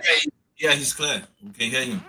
Mr. Mobile Cape Model, you are welcome as the first significant guest to our second edition Liberia Action TV, breaking the news, and propounding credibility, looking at facts and presenting the facts and with the cipher between facts and opinion. Where our opinions are needed, we'll definitely express our opinion. We heard that, Mr. Model, that you are having a nationwide protest on December 17th. We may not keep you long, but we'll hold you maybe for an hour. So, Mr. Model, can you tell us your current location? Or for security reasons, you won't be able to say that. No, I'm not in hiding and do not wish to conceal my position. I'm on a trip into Grand Cape County, and I'm on my way back to Monrovia. So just in case the network fails, then I will want to apologize to the listener audience and to request that wherever we stop, there could be a continuation of my appearance by tomorrow, whether I will be properly seated to continue the conversation. All right, so Mr. Mobile, let's just go quickly into, you have Kep Hassan, you have Akaros Gray, and you have Axedo. So we'll be asking you 3 questions. So what has prompted this protest action for December 17th? Can you just give a brief introductory statement? Well, first, there are 6 guiding pillars of the December 17th protest, which is actually a continuation of the July 17th protest. Are you hearing me? Yes. Yes. Yes. Right. The caller, everyone following you across the wall. Everyone say they are getting you loud and clear. Good. So I talk about the 6 guiding pillars of the protest, and this protest on December 17th, which is going to be a massively attended nationwide protest, is an extension of the July 17th protest, which, according to the Justice Ministry's letter to us, was very peaceful, was properly organized. The 6 guiding principles are: we are protesting because of failure in governance and the rule of law, the economic mismanagement in governance and social decline, not forgetting the dilapidated security sector, police brutality, human rights abuses, as was contained in the U.S. Department report on Liberia of 2024, then the weaponization of the judiciary branch of government, land rights, property injustice, political accountability, corruption issues, and the need for democratic renewal. So these are the 6 guiding principles that motivated the protest. To summarize all these 6 principles into one, Mr. Boakai, or President Boakai, is woefully failing on his campaign promises. He's failing the people. Hunger continuing to escalate out of control. I had a meeting just 2 days ago and was sad to discover that people are actually dying now from hunger. There's increase in police brutality. There's increase in lawlessness. There's increase in drug trafficking. As you know, it was revealed by 2 key government institutions that senior government officials are involved in the drug trade. Corruption is escalating out of control. Things that were condemned yesterday by President Boakai are now acceptable today. He's now riding the biggest charter private jet, bigger than his predecessors, even though he had condemned it yesterday. He has said that he will ride wheelbarrow to work if he has to do the people's job. He has now accommodated 2 Lexus in his fleet that goes from anywhere from $500,000 to $1 million, etc. So the basis for protest continue to be multiplied by the daily struggle, the daily challenges of Liberian people, which has created an existential threat to our democracy, good governance. I can say to you, unless Liberians stand up, the level of lawlessness that has been inculcated in governance, the level of police brutality, which has created a weaponization of state-sanctioned murder of peaceful civilians. You see the tragedy of the death of Marvin Moba just yesterday, killed at point-blank range by the police, a mentally ill man that needed help, but instead, when his family called for help, they were given a corpse. So these are the basis for protest, and the Liberian people in their thousands, in their tens of thousands, will be coming out based on the level of job that has been done, will be coming out in droves on December 17th to ask Boakai to lead or to leave. And the place of convergence, the place of assembly of the mass-based process will be the premises of the executive mansion. And that venue is non-negotiable. And so as I speak to you on my way from Cape Mount, there will be many more such trips made to ascertain that December 17th will be maximally successful by the grace of God. Kip, do you have a question for Mr. Mobake Molu? Yes, I do. Molu, how are you? How are you, Chris? Yeah. Let me ask you this: what you make of Joseph Yuma Boakai $10 million home that he building and using the state security to barricade and guide that place in Foya in his home, and his deputy information minister is lying that Mano River Union is the one that funded that program, which they came out with a statement that they don't have no idea about. Can you speak to that? Well, in the first place, it is unfortunate. I was chairman of the CDC when the much publicized construction of duplexes was being sort of condemned by members of the party now in power, even though at the time President Weah had not yet been inaugurated. Now, the same people that were condemning those actions yesterday, I'm not trying to justify anything of the past. I'm just trying to point out the hypocrisy on the side of the government supporters, government propagandists, government officials, when they apply one rule while they were in opposition, and they seem to now be shifting the goalposts while they are now in government.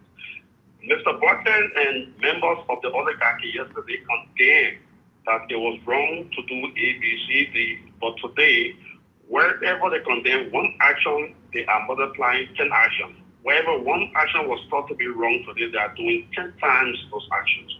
Now, it is completely reprehensible that President Bouakai will export or extort $10 billion from the tax coffer to build luxurious apartment buildings in Foya. Not even in the capital city, in Foya.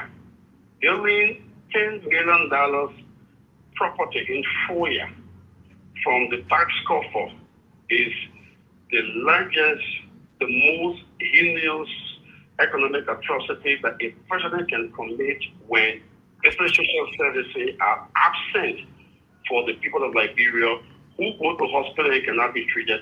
People go to JFK today. There are no beds. The sick people are then placed on the floor because beds are absent. People cannot be treated because they don't have money to register to be treated. Taxpayers, but the president is constructing property value of worth $10 billion.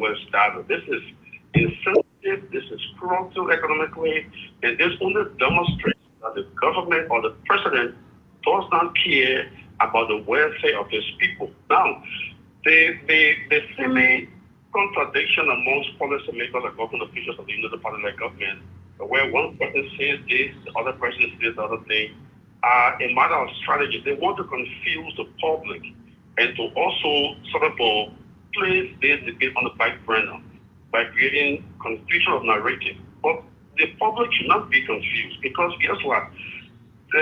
Regardless of what the information minister says or what their party leaders may be saying or deputy ministers may be saying, the one who is the custodian, the official custodian of the information dissemination from the president's office is the press secretary.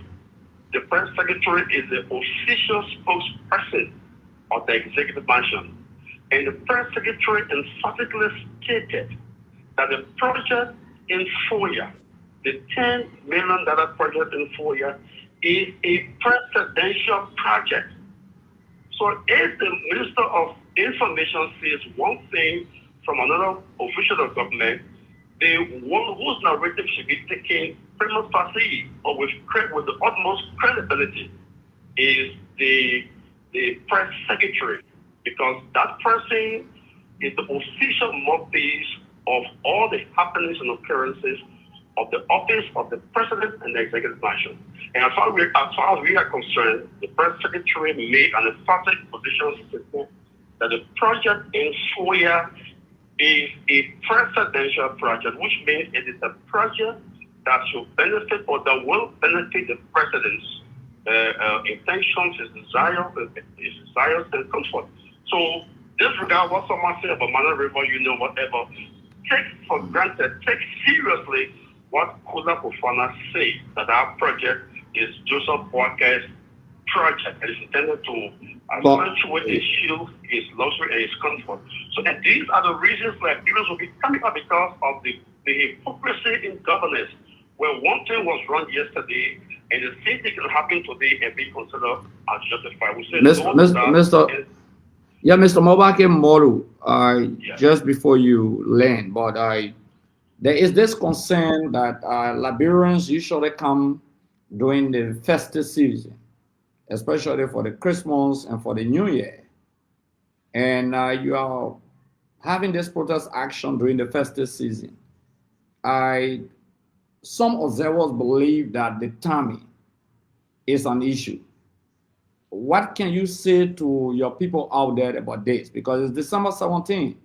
Around that time, in Liberia, we say we'll be boarding, people will be enjoying. So, what's your opinion? Then the next question here is that Kura Fofana said, yes, it's a presidential project, but then the chief of office staff, the minister of state, said he's not aware of that project during his confirmation hearing. So can you just speak on those two concerns?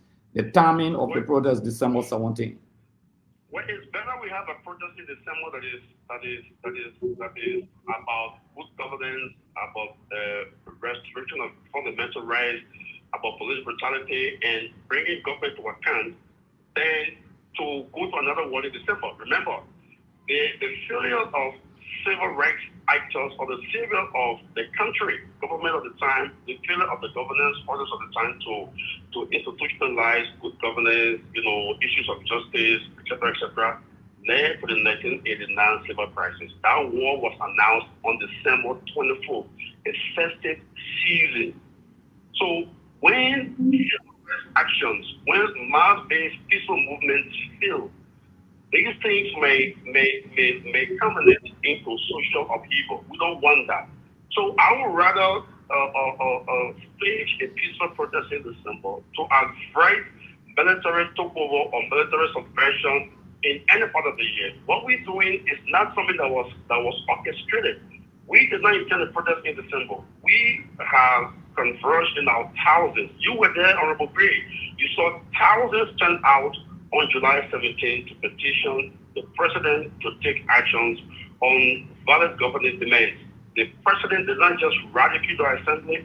He was very insulting. He was very arrogant. He sort of insulted the convergence of tens of thousands of Liberians. So the failure of government to listen is what has inspired the December 17th protest. So we are not to be here responsible for the continuation of protest that will shake the foundations of governance onto the writing stone. Why can't you bear that responsibility because of the spirit, the concerns, the valid concerns of the Liberian people? So we are not staging protests to subvert or disrupt any process. As a matter of fact, to reference the Justice Ministry, they wrote us officially saying the protest on July 17 was very peaceful, was very orderly. And so that has provided the basis to argue that the December 17th protest is going to be very peaceful, except the police, as usual, intends to brutalize peaceful citizens. Then whatever ensues afterward is government's burden to bear. We are coming out peacefully. We will be peaceful and not violent. We are simply coming to insist that certain critical actions be taken for the peace, the stability, and governance of the country. And if the president continues to exhibit the same arrogance that was exhibited on July 17th, I can assure you that the December 17th protest will not end on December 17th. It is going to be sustained beyond the 17th until the people's demands are met. Now, with that said, coming to the statement of the Minister of State, that is not aware, I think it's a part of the hypocrisy of governance. As a matter of fact, I don't even take it seriously when it comes to making comments on the revelation of $10 billion in Korea, because the official spokesperson of the president's office is the press secretary. So what I say is not aware, in my view, is hypocritical because the chief of staff in the office of the president is cognizant of every official occurrence, every detail taking place in the president's office. So to say that he's not aware, or for him to want to push the narrative out there that he's not aware, in my view, is hypocritical. Is also a temptation to create a distraction that will bury or push on the carpet the $10 billion, the taxpayers' money that is being misused for the comfort of the president. So as I say, I reaffirm again that this debate should not even be taken seriously, when other ministers say A, B, C, D. The press secretary in the office of the president has said emphatically that the presidential villas or the project in Korea that is worth $10 billion is a presidential project. So let's take that for face value because she is the official spokesperson in the office of the president. So we take it where it is. The president should be investigated. The president, that project should be investigated to establish how $10 billion taxpayers' money that was not budgeted is being misused to build a property for the president's comfort in Fvjrt. The same thing that was condemned yesterday is now justified today, which also constitutes one of the valid reasons for the December 17th leave or leave process that will overwhelm this country peacefully and create demands that must be addressed before protesters leave the streets. To many viewers and listeners across Liberia, in and out of Liberia, we are speaking to the chairman of STAN, a right advocacy group headed by Mobake Molu. They are set to host a protest action on December 17th of this year, 2025. Mobake Molu, in your statement, in your response, you said, Weka must lead or leave. Did I hear you right? I just want to get it right. Are you saying Mr. Weka should lead or leave or what? Let me paraphrase that. We expect that from January of 2024 up to December of 2025, almost 2 years, Mr. Weka must project leadership, must take practical leadership steps to meet the people's demands. As far as we know it, much of the actions taken and outside the interest of the people, far removed from maximizing public interest or economic advantage for the downtrodden. Much of the interest taken has been about sapping resources, abusing the rule of law, creating a state of lawlessness, encouraging drug trafficking as revealed by the DEA and of course the Independent Human Rights Commission of Liberia. All of these actions have created the basis for Liberians to debate that it's time for Weka to project leadership or you'll be asked to resign. So to lead means to be a leader in the interest of the poor and the needy, the people, democracy, good governance, justice, rule of law. His failure to lead, to project leadership that is expected of the people, then the people will demand that he leave. But that will mean the people will rise up peacefully to demand that Joseph Weka resigns the office of the presidency on December 17th. Now, if the demands are not met, we will continue to remain in the street peacefully beyond the 17th, under the cover of the storm and the cover of darkness, ensuring that those demands are highlighted or exacerbated and pressure mounted until good governance suffices, or the president who is responsible or who bears the largest responsibility for political exercise will resign his position to allow the country to move forward, consistent with the demands of democratic governance and the constitutional premise of the state. So lead means until you can decide to be leader of the people, protecting the law, exhibiting good governance attitude, people will demand that you resign the office of the presidency, which is also legal and valid within the confines of the constitution of the country, which says all power is inherent in the people. And the same may rise to petition policymakers to either exit or to institutionalize reform if their system of happiness so required. So we are coming outside on December 17th by virtue of the safety and the happiness of the people to make demands. And among those demands will be Weka must lead or he must leave. He must be the leader of the people or their way insist that he resign the office of the president. Mr. Mobake Molu, you have made a big news headline. Thank you. Requesting that the president, that will be part of our news headline today, lead or leave. I say you are just joining us, but we have Mr. Mobake Molu, chairman of STAN, on the line. He's driving from Grand Kitman County to Monrovia, and do you have a question for him? He has I know the head. Weka should lead or leave.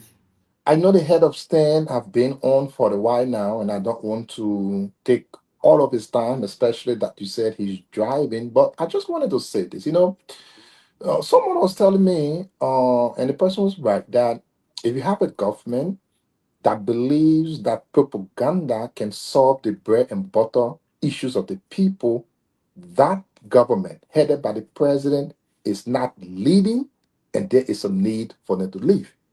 Because the president said propaganda cannot make for food to get on the table of anyone. The person said propaganda cannot make for the market woman's goods in the market to be bought. The person said propaganda cannot pay the rent of anyone. And if indeed this government believes, headed by its president, that propaganda is the only source they have to lead our country, it is the right thing for the president to leave. We had a president who told us he would never ride a private jet. Today, he is taking a private jet from Liberia to you have a Europe. guess. So what's the Yes, question? that is. I'm asking. I'm just laying the basis for the question. That is not You cannot leadership. So, Chairman of STAN, I want to ask you. You may have said it, but what is the importance of your protest action, and why do you think Liberians in their general should join you? Well, in the first place, besides good governance, besides justice for those that are suffering injustices, besides the illegal demolition exercises, look how homes have been treated. Homes of ordinary people have been demolished to make room for campaign officials for the United Party government to own land. See what is happening in Congo, where homes were demolished under the guise of building an overhead bridge, which we support. But then, if you are demolishing homes to make way for the construction of the bridge, then how come George Calando's home?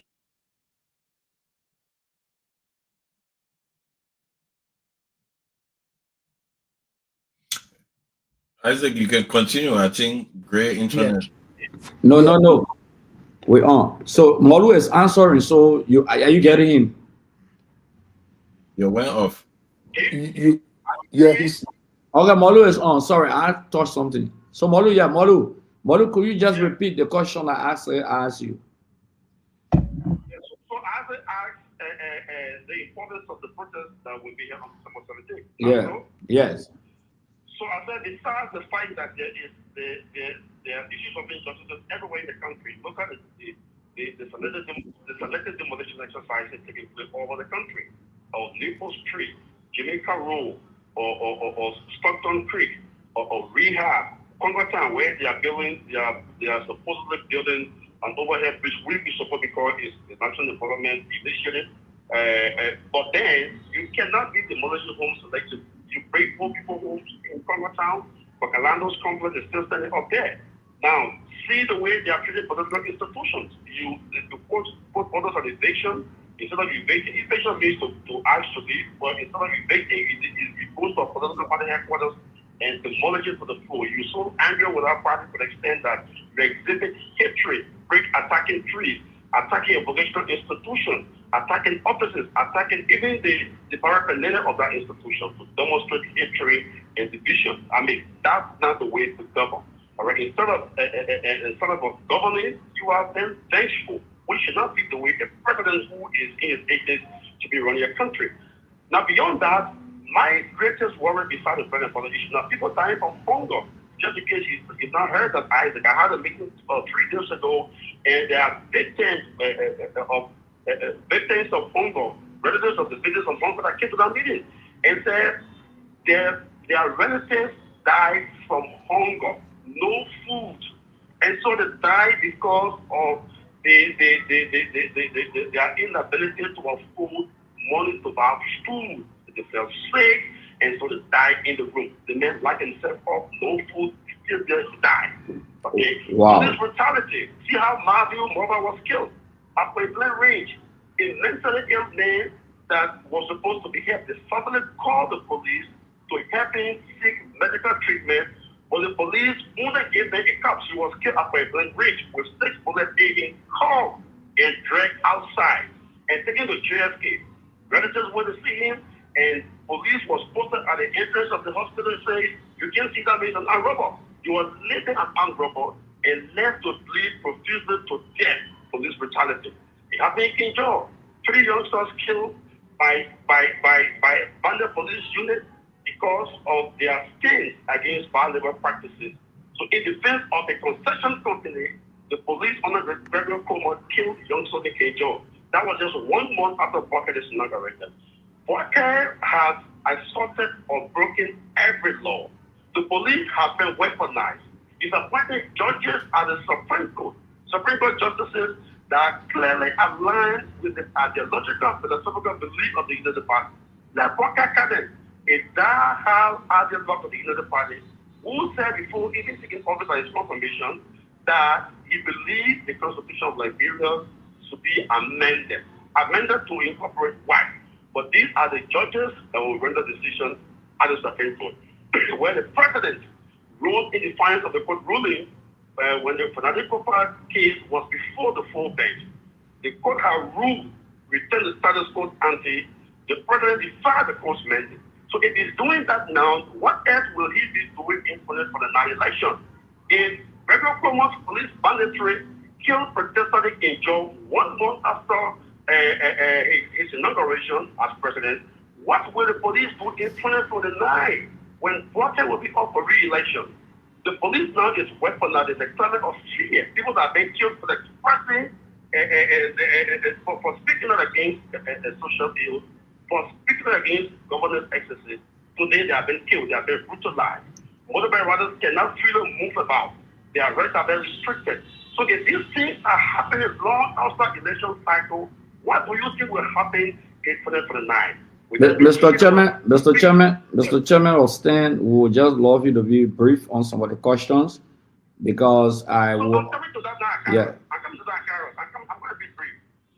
My concern is if these things are not addressed, if the country remains as it is, where the police have become emboldened to committing atrocities, the democratic space continues to be narrow. I fear that free and fair elections 4 years from now might be very difficult, if not impossible. So it's time for the people to rise up to demand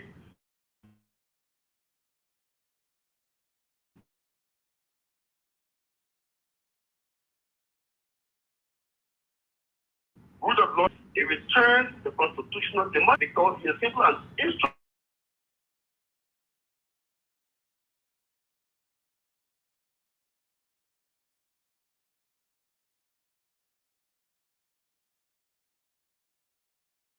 Should not be like that. Fundamental rights should not be abused. Joseph Booker is clamping down on everything called rule of law. Your rights have been taken away from you gradually. Even a fast susha that is smoked in bars and clubs, it has been declared illegal. There's a restriction placed on smoking susha in nightclub entertainment centers. Even students can no longer celebrate when they graduate from high school. That right have also been restricted. Now, this is what dictators do. This is what tyrants do. They sort of take away your rights step by step until they become full-blown dictatorships. We will not allow that to happen, which is why December 17th is irreversible. The people will be coming outside in their thousands, if not tens of thousands, to demand the right thing be done, or Mr. Booker will be asked to leave. I thank you very much, Mr. Mobake Moru. To those of you who are just viewing and tuning in, we are speaking to the chairman of STAN, Mr. Mobake Moru, a rights advocate, who has announced officially that December 17th they will have a mass protest action demanding President Booker to lead or leave. So actually, you can pick up from there. I see Keith has gone in the back. So I said, do you have a second question? Then No, maybe we. that exactly. The head for Stan has said it all rightly. Then what he spoke of that I want people to digest, take up your time, if you at your quiet corner, reflect on it, is what will happen in 2029. Take your phone, go on YouTube, go on Facebook, go on Google. Just search few countries in Africa. Search Cameroon, search Ivory Coast, search Uganda, and see what's going on there. Bring that back to your country with the determination of what you are seeing today, looking far ahead on what will happen in 2029. And of course, the chairman is right that if actions are not taken today to stop the states being bleeding by the brutality of Baka police, it will be hell break loose 2029. And there's one thing we sure. There is one thing we are 1000% sure. President Baka will only be president after 2029 if he got one vote more than any other person. Any other thing beyond getting one vote more can never be president or anybody in Liberia. That is something we are sure of. Now, if he wants to steal an election because he feels he can use the police like he has been using, picture what will happen in Liberia. Picture the country that we have. And the chairman is right. Actions need to be taken now. And I think the protest actions are justified. All Liberians should join them. Well, you're speaking like you member or Stan. I'm not. I'm speaking as a conscious Liberian who is patriotic about the country's democracy. And Mr. Chairman, Asi is buttressing your effort here, and he's not really asking your question, you're buttressing your effort. But Mr. Chairman, to this question, which is very important, as we progress towards your protest action, what are some of the series of activities you'll be undertaking leading to this protest action? First of all, we started holding different meetings with civil society institutions. We intend to write different institutions in the civil society space, political parties that are interested in supporting this mass-based needed democratic action to ensure that good governance is restored, that justice is restored, rule of law is restored. So beyond that, we will also move into the communities. As I speak to you, civil rights actors and volunteers have moved into downtrodden areas. They are now organizing small group meetings, big group meetings. And in the next 1 week to week and a half, you will see us moving in the communities and mobilizing our people, holding meetings and speaking to conscious Liberian patriots to mobilize them and prepare them for December 17th. The same is taking place in counties. I'm just for a meeting in Grand Cape County. We also look to mobilize villagers, cancer dwellers, religious leaders, youth leaders, elders from different spectrums who believe that this is the right time to stand up and confront the ills of our society to protect our democracy and prevent us from return to chaos and anarchy as a democracy.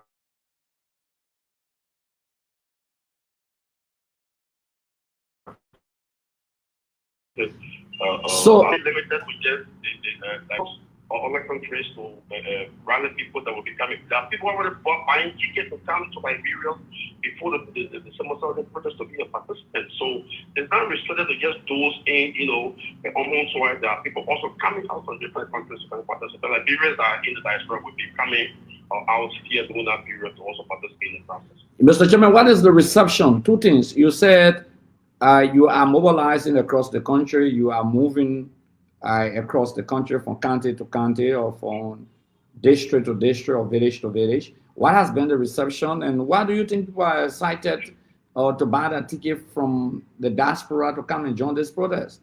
So could you just answer those two quick questions? One, what is the reception of people receiving you across the country as you mobilize, and what is the motivating factor also for Liberians to jet into Liberia to join the December 17 protests?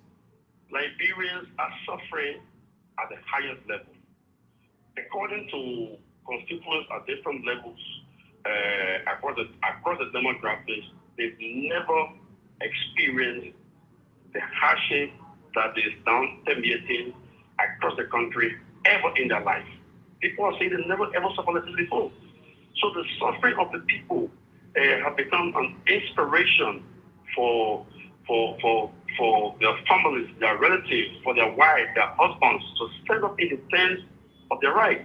So these are patriots. They believe, and let me tell you, this account is not just people from the opposition. The support for the president is diversified. There are people from the ruling party that are supporting this protest cause. There are independent Liberians that are supporting the protest cause. There are people from the opposition, so it's not restricted or limited to one group of people. But if you were to speak to 10 Liberians, at least 8 will be very supportive of the need for protest, and they are turning out in numbers. Our challenge will be support, because regardless, when you send people out on the field, you have to give them water to drink, you have to transport people to go to their work. But most of the times, those that are coming are making sacrifices. Because of the understanding that what is at stake is above personal interest or the collective interest. It's about the peace and the stability of the country. And besides that, most people are concerned with time for the night. If the police is repressive today, 4 years away from election, what will the police be doing during an election year? Would there be freedom of speech, freedom of movement? Would there be an equitable protection of the security sector to all candidates? So these are the concerns, and the answer to these things, if we are judging from the last 2 years of this government, of course will be no, because the police has become an instrument of repression. So they serve the interests of government against the rest of Liberia, and the one that's ended. So these are some of the motivating factors that is moving people towards the protest on December 17th. They are very resolved, and they are very fundamental about their support for the process. So, Mr. Chairman, Mobake Molu, those who tune in, we are speaking to Mobake Molu on Liberia Action TV. He's our first official guest. And the second question was, what is the motivating factor? What are the motivating factors for Liberians buying ticket to chip in? It seems to be us will be buying a ticket to come because... but the fact that you live in Switzerland or France or the United States, does that mean you don't have people in the country? You have your relatives, you may have your mother or your father, or you love Liberia because this is your country of originality, your country of origin. So people see the country is going in the wrong direction, and they believe that unless something is done, it will get worse.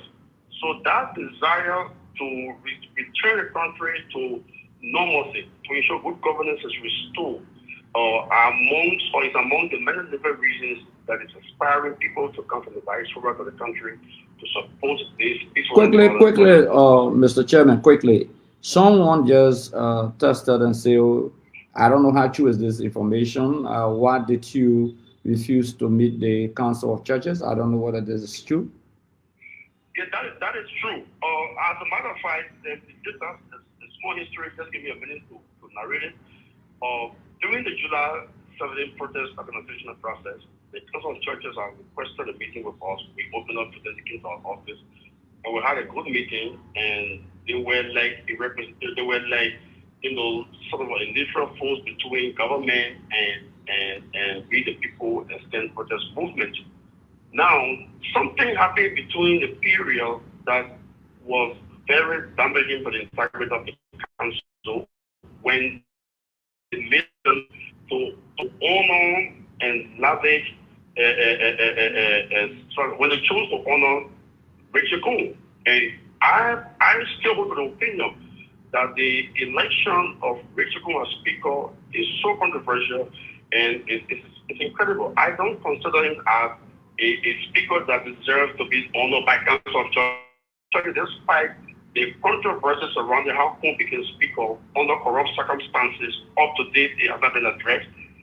The Council of Churches organized a platform to honor Mr. Kun and give accolades on him. And we thought that was wrong. That in my view or any view of the institution I represent runs counter to the integrity and the dignity of clergymen who are supposed to remain neutral, independent, and fearless in the face of corrupt officials who are abusing the corridors of power. So for the council to have honored Rachel Kun, who in my view is one of the most corrupt Liberians and represents everything wrong with this country, undermine their neutrality and their independence. We thought that was a compromise to the highest degree. And within the highest, we put up a statement condemning the action. Beyond that, during the protest period, the Council of Churches came to us. We had a long meeting, more than an hour, and they made several propositions. We are here because we believe in the rule of law, we respect elders, we respect the clergy. Now, they put on the impression that they were neutral. When the protest took place on the 17th, you were there, Honorable Gray. And we commend and appreciate the fact that you stood with the ordinary masses that came out that day in their numbers to make demands for the good of the state. When the president of the country insulted protesters, insulted me, insulted you, insulted ordinary citizens that were simply turning out for under the rain, from that moment up until today, the council did not see it prudent to reach out to us. Neither did they see it fit to speak out against the hypocrisy of the presidency and the insult meted out against protesters. They kept quiet, which in my view was a tacit endorsement of the arrogance and the hypocrisy of the presidency. When we announced the second protest for December 17th, and then we were invited, having written the Minister of Justice to do the part of the protest day, we now were invited by the Minister of Justice, citing us from being to discuss security, to discuss the grounds of the protest, etc. And in that letter, the Justice Minister revealed that members of the Council of Churches will be there in attendance. And we wrote out and said, we cannot sit with these people because these are regime collaborators. These are the direct council members. Boba Moro, are you calling members of the Council of Churches, some of them as regime collaborators? They are regime sympathizers, regime collaborators, and we consider them as only hustlers.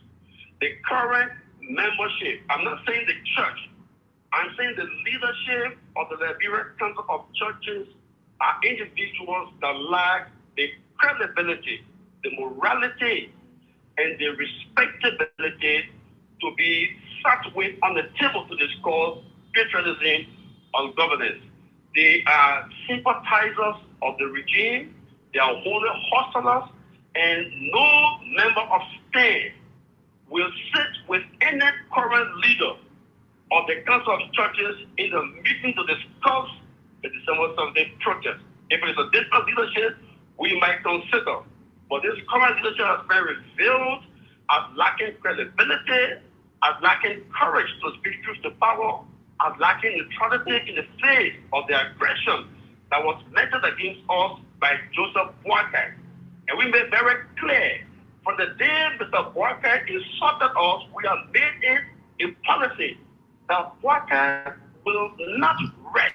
We will mount peaceful, non-violent resistance until every demand of protesters that was presented on July 17 is met on December 17. If these demands are not met, the people that will come out on December 17, right in from the executive mansion, will not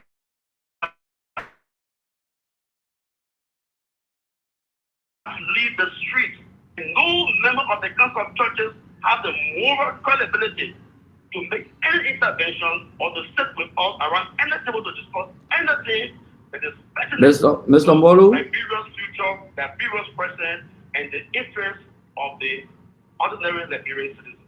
Mr. Molu, someone just said, with the strong water statement you have made, someone said, Mobile Molu, you are bluffing. Well, Akaro, if nobody knows me, you know me. If nobody knows me, others don't know me. Can't know me. There are tens of thousands, there are millions of Liberians that know us. So the one who says I'm bluffing, I can the one bluffing. Because every time we make a promise, we keep it. We protested here for the establishment of the War Crimes Code for Liberia from 2006. You were there in the trenches along that struggle.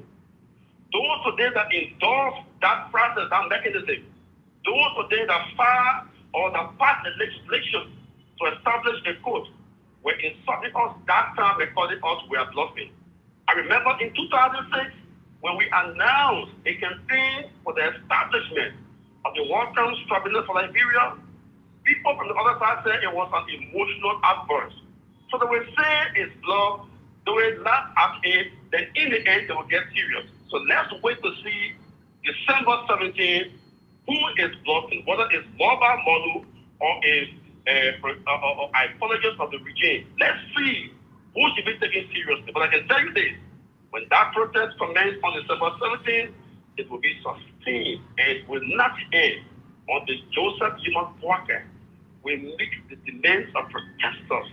And those demands are very clear, they are pervasive, and no member of the compromise leadership core council of churches will be present in any meeting with state members to discuss the Bureau's future. I respect the church, I'm a Christian, I'm a servant of the Lord Jesus Christ, but those that pollute the altar, those who we consider as holy hustlers, are not deserving of the respect and the consideration of serious-minded revolutionaries like us that are in the trenches for the good of the state and to ensure the interests of the people will be maximally protected. Thank you, Mr. Green. Thank you, Mr. Doe. Thank you, Mr. Hassan. I'm traveling. Yeah, no, you got a few more minutes. You got a few more minutes. Let's take a question quickly from Kev, then we'll ask you to close.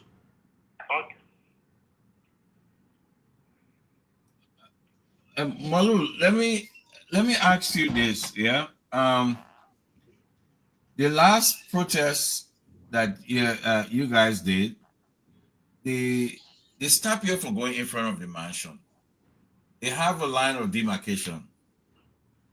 What will happen this time? Will they stop you from protesting in front of the mansion? And will you guys accept that? Well, I just said to you, you panelists, that the announced venue, the announced venue, which is the assembly of tens of thousands of peaceful protesters, right before the executive mansion, is non-negotiable. On July 17th, we allowed that because we made it a decision. We are assured the public, we are assured government, we are assured even the Council of Churches, that came at the beginning that time, that we will accept to stop at a certain perimeter. So government didn't have to even barricade or place barbed wire at certain length, because we have made a determination that we were not going to be before the executive mansion. So it was very peaceful, it was orderly. We went to present a petition statement that was denounced, that was mocked, laughed at, and ridiculed. That's okay. Now, the same government that said we could not assemble before the mansion allowed other protesters 2 weeks or 3 weeks after our protest to have an anti-drug protest before the mansion. We supported that because we believe this country should be drug-free. So we support any campaign that will end drug trafficking or end the use of illicit drugs. So we supported that. But then remember, the same government that placed barricades at a specific location to stop protesters from having access to the public property allowed the anti-drug protesters to converge right there in front of the mansion. They were dining with them, they were drinking with them, that's fine. The next day there was a meeting, or the next day or two there was a meeting with the president's family, with those protesters. That's good because that's how it's supposed to be. But then here is the paradox. The Ministry of Justice just wrote us telling us that the July 17th protest was very peaceful and orderly. They said, take you stand. Which means our actions are peaceful and orderly. So there is no reason, number one, to stop us from assembling from the executive mansion. That's one. Number two, if other Liberians would have been given access to the same space, there is no logical or valid reason to prevent the December 17 protesters from having access to that same perimeter. So we will not be stopped. We will not allow ourselves to be stopped. We will be right there at the premises of the executive mansion where the anti-drug users are assembled, anti-drug offenders are assembled, will also be used by the December 17 protesters without hindrance. So we don't think government, in their right mind, we want to stop us from converting there because there is no legal, moral, or valid basis to do that. So our people coming up on December 17th will assemble at the executive mansion premises where the other drug containers assemble. In that venue, that space is non-negotiable. We will be there. Mr. Moba Moru, thank you very much for coming on to our many viewers and listeners across the globe. This is Mobake Moru, Chairman of STAN, a right advocacy group, who has announced a December 17 protest action. And he's very clear to Mr. Bwakai. He's saying you must lead or you must leave. So Mobake Moru, what will be your parting statement? Just under 1 minute. I won't be long. To say thank you for granting me this platform, this opportunity to speak to our people. We speak to every well-meaning Liberian patriot out there. You don't have to be given an appointment, on the protest organizing committee. Wherever you are, organize a group, organize a small cell, make yourself the chair, secretary general, women leader, youth leader. This is a grassroots-based initiative. This is about you and our country and our democracy. Be a part of it. Sacrifice your support, sacrifice your resources, take charge of it. December 17th, Bwakai must leave or he will leave. Thank you, Mr. Green. Thank you very much. Thank you very much, Mobake Moru. Thank you for having you here, and we wish to have you in subsequent time. It was nice talking to you, and drive safely to Monrovia, and we ask that the Almighty God blessing be upon you. Take care, Mobake Moru. Thank you very much. Bye-bye. Thank you. Wow. It was a powerful interview. And the most interesting part is that he has said to President Bwakai that they could remain on the streets of Monrovia incessantly at the executive mansion ground if President Bwakai does not address the plights or the concerns that they will be putting forth. And the catchy part of it is that what making the news now is that the chairman of STAN has said, lead or leave. Kev, what is your analysis about the interview with the chairman of STAN? What I heard a bold Molu, as we know him. What I heard a man who always speak his mind, strong, don't back down, and he will deliver to the Liberian people and show them that what he says is what he means. And one of the parts that I really, really like, right?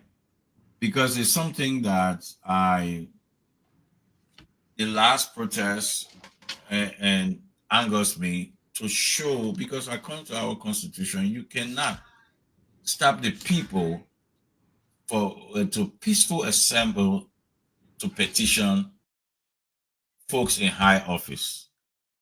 What happened the last time, and he's saying to us now, it will not happen again.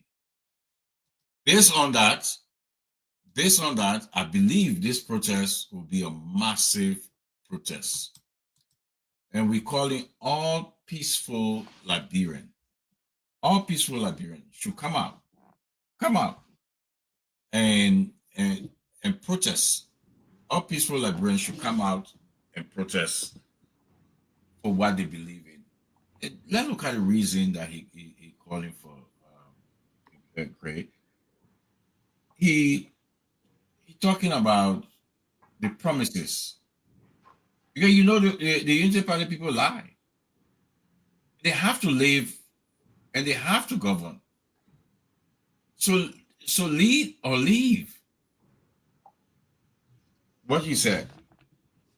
He told the people, he told the Liberian people, no chairman will be selling on the streets.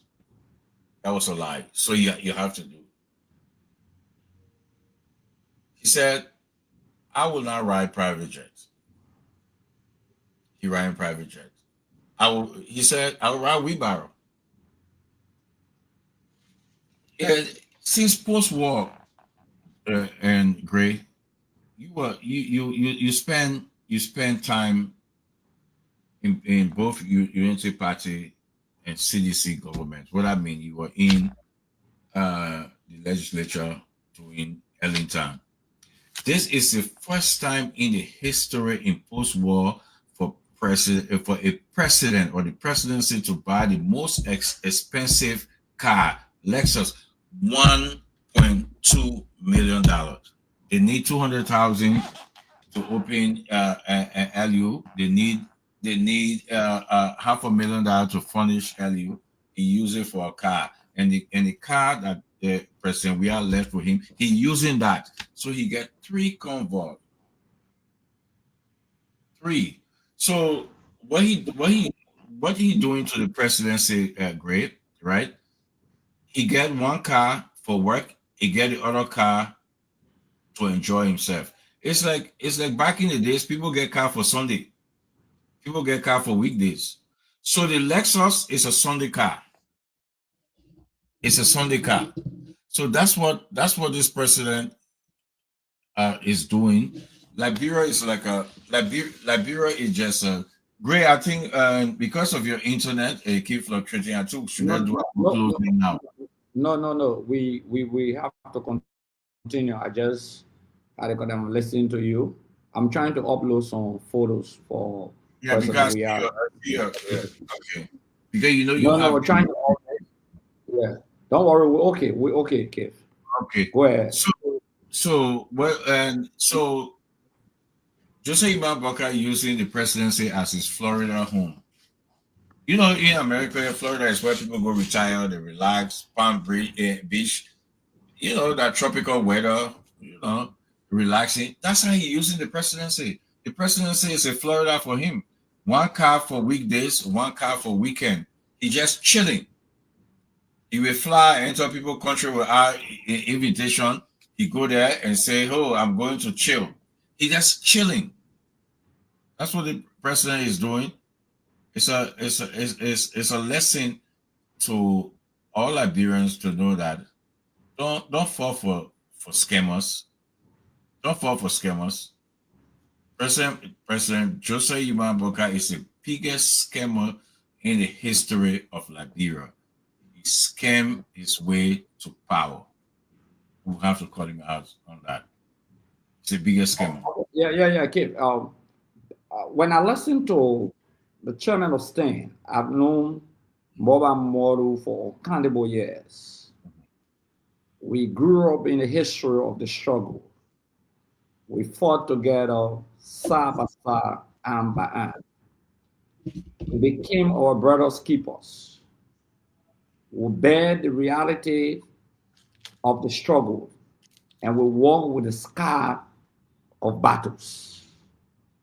Walk with the scar of police brutality, arrests, incarceration, accusation. In fact, on December 24th, when we went to court and were placed behind bars on that Saturday in 2011. I remember later on, Boba Modu was one of those on the charge sheet against me, and we were both handcuffed together. When the regime, even after when I got elected as a lawmaker in December of 2011, Boba was side by side. We stood up in the vanguard of the struggle. We fought together, and we made it together. So I know when Boba Modu speaks, Boba Modu is one of the greatest grassroots mobilizer currently in the history of the country. Make no mistake about that. He knows how to reach up. He knows how to interact with people. He knows how to keep the base together. mobile model you see coming from Grand Kitman County, don't be surprised. Mobile model will cut across the country.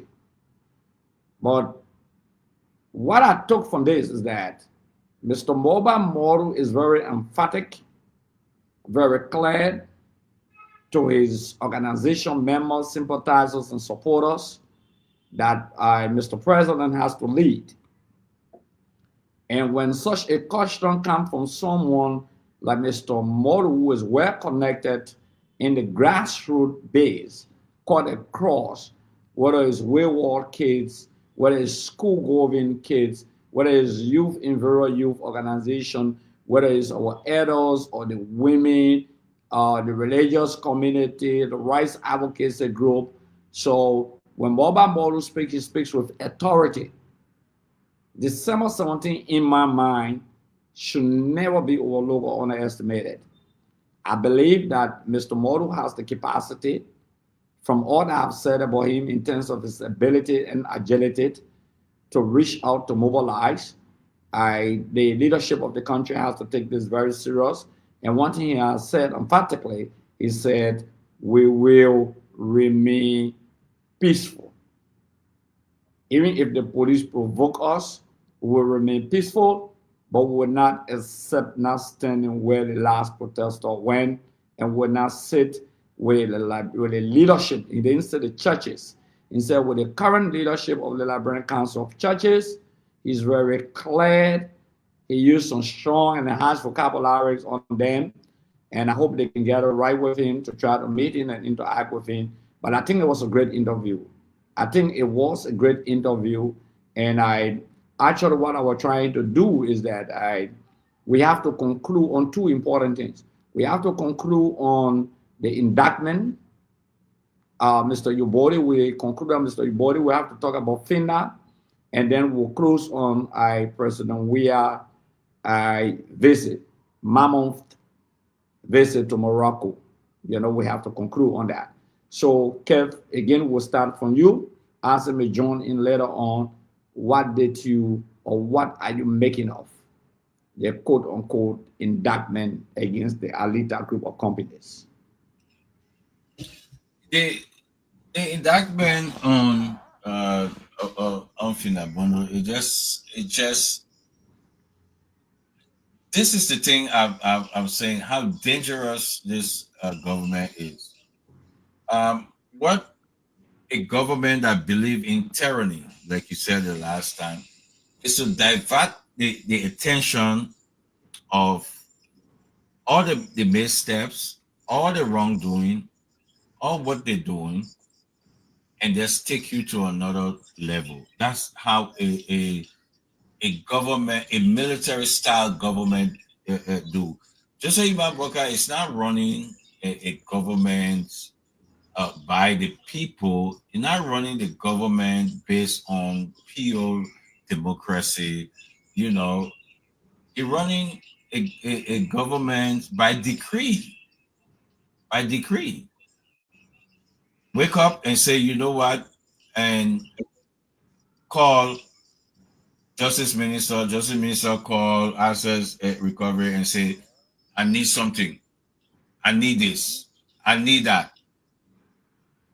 And they execute that. That's what they do. Look how they say Joy Iboti, and we need him, lock him up, because he right there in the CDC construction team do that. Oh, we got to go in the living room of President, and we are. Well, who best to push around Finabono? Well, all the documents are there, clean and clear. The documents are there. The tax ID, the matter of fact, under this government, they renew her business. They renew it. Under this government was renewed. Everything there. People can look it up. So there's a way to distract the people, because Jose Imamboka coming with hands swinging And because the Liberian people will ask the question, Joe Weah went to the same place. Yeah, he had the document he put in. Joe Weah went to the same place and came back with something. He coming back, place they invite him, he coming with nothing. He had the document in there, everything for Finabondo. Legit. Document there. The rights, hold this one. The rights that they're talking about, you will see the signature of the defense minister, you will see a signature of everybody. And the justice minister, Frank Musadin, you will see everything there. You know, the first signature on your right, you will see the defense minister. His signature is there. Yeah, the one in red. The one in red, the one that you circle in red, the defense minister. And let me ask you, Gray. And today the defense minister is the military advisor to the president. There you go. Yeah. So why can't you go check and say and ask if that his signature there before Councillor Martin speak all the things Councillor Martin is saying. So what we're saying here is just a pure witch hunt against President Weah. They're going that President Weah the one, you can't get it. So this is what we welcome. We'll show it to the Liberian people. We know that this president already destroyed and our court from the Supreme Court. He don't respect the Supreme Court. He don't respect no law. Any government who don't respect the law of the nation is a military-style government. They rule by decree. And Joseph Ivan Bokar is disappointing to his people, not to us. We know that he's nothing. We know that he's just a pure scammer. We know that. But he disappointed his people that were working at Pupu Water. They are crying. And guess what? He breaking their homes. As to speak. They're suffering more than anybody. Yeah, so Keith, let me just join you on it. Look, Keith, let's be real.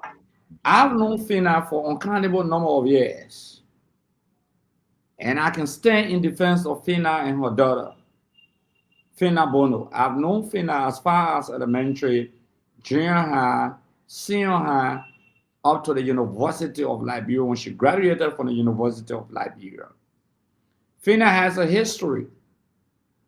She's kissy, yes, but try. Fina grew up on Perry Street. Her dad, her mom fought tirelessly to send them to school, to some of the best schools. Fina has a daughter. That should be the only legitimate child that I know of, biological. Fina has a daughter, Anita. Fina grew up hustling, struggling, had a business called Anita Business. Fina used to sell in 5 Kobo on Perry Street. And everyone knew that Fina then at a point in time, in Liberia was a BB Jew then. Everyone knew that. I saw Fina when she worked with Mr. Charles Tittle at the executive mansion in the protocol department. She was one of the top-notch, working with Judy faculty, the representative of Lofa County, working with her. Fina flew across the world. It's not just another CDC-led administration. Fina worked with the Judy Bryan administration after Taylor left Liberia in the protocol session.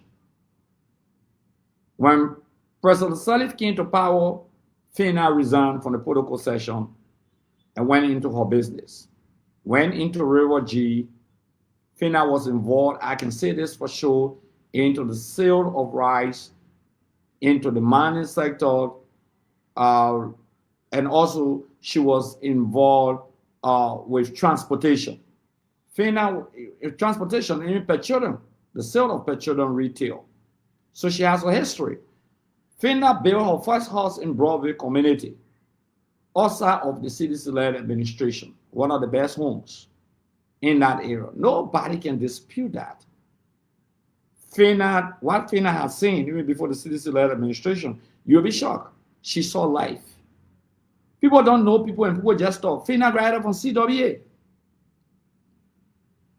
When you say CWA during those days, FINA graduated from CWA, one of the most expensive schools in Liberia. That's where FINA, when graduated, and FINA enrolled at the University of Liberia. So FINA has a history of being business-minded.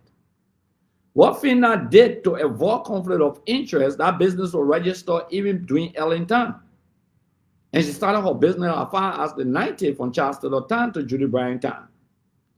So FINA decided to relinquish her authority and give her beautiful daughter, her older biological child, that authority to run the business. I know a lot of people in government, in the current government, who have done that with their children, which is not wrong, which is not conflict of interest. But guess what? Sekou Dougle did the same. In fact, there are documents from the Freeport of Monrovia. Mr. Sekou Dougle has 5 companies, the managing director of the Freeport of Monrovia. Of the 5 companies, in 3 he relinquished his authority. In 2, his name is still there. He does rice business. The Japanese rice brought to Liberia for sale through the Ministry of Foreign Affairs. His company is selling some of that rice. Nobody in the Unity Party-led administration or Mr. Boyka sees that a conflict of interest. None of them. But because it's the CDC and FINA from the CDC, so it's evil. Now, we must speak truth to power. If you begin to attack somebody from the past administration because they were involved into a business, and you get somebody who you appointed involved into a business with that person's name on the business document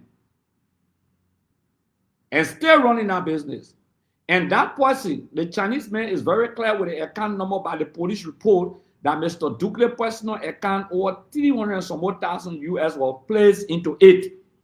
And you argue that money was placed into FINA personal account also. What is the argument?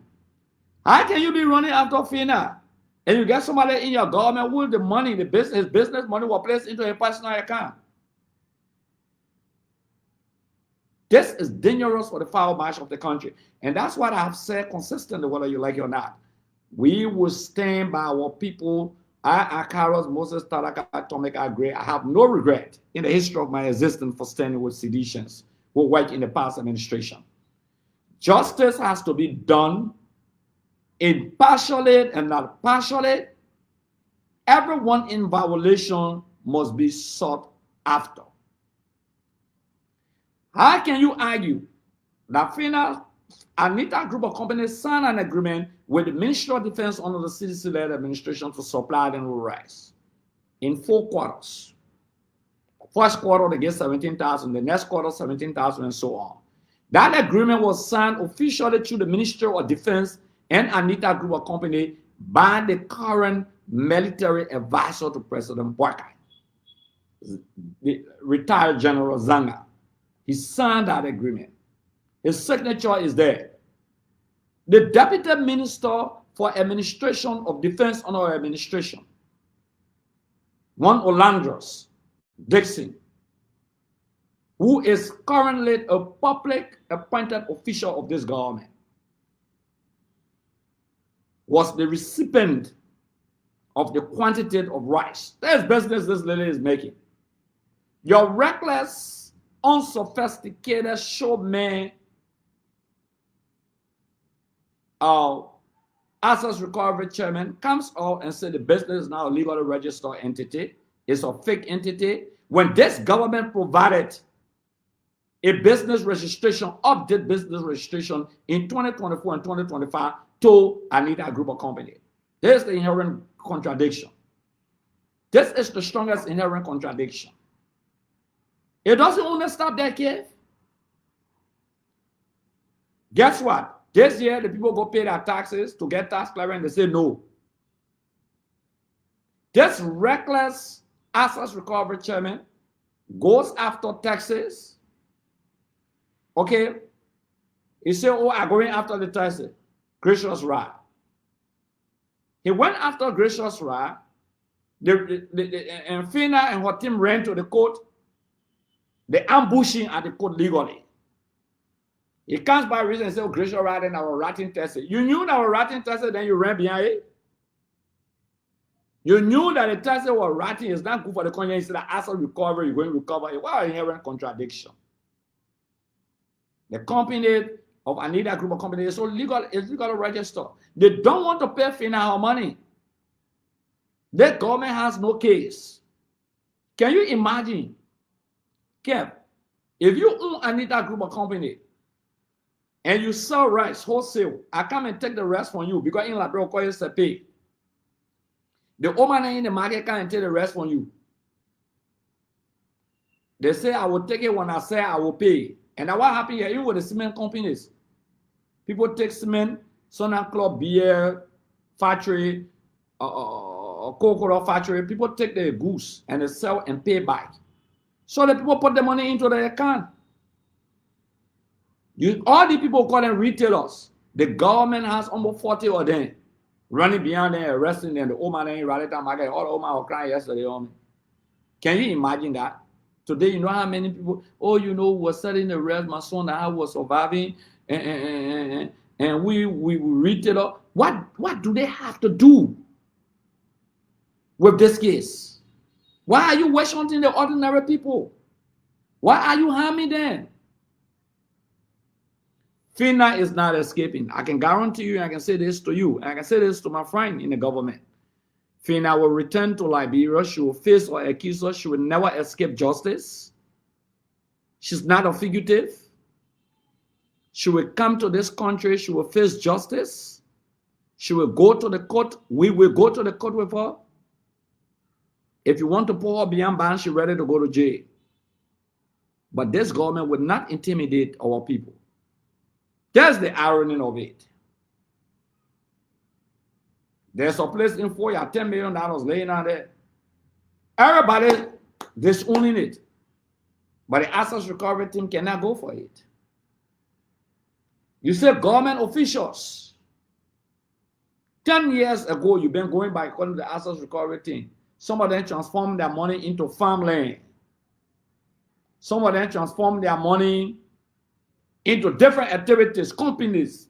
You got the set of documents. But I will say this, and people don't love for me to say it. I will say this. When we became lawmaker in 2012, inducted in January of 2012, the vice president of the Republic of Liberia had a little gas station business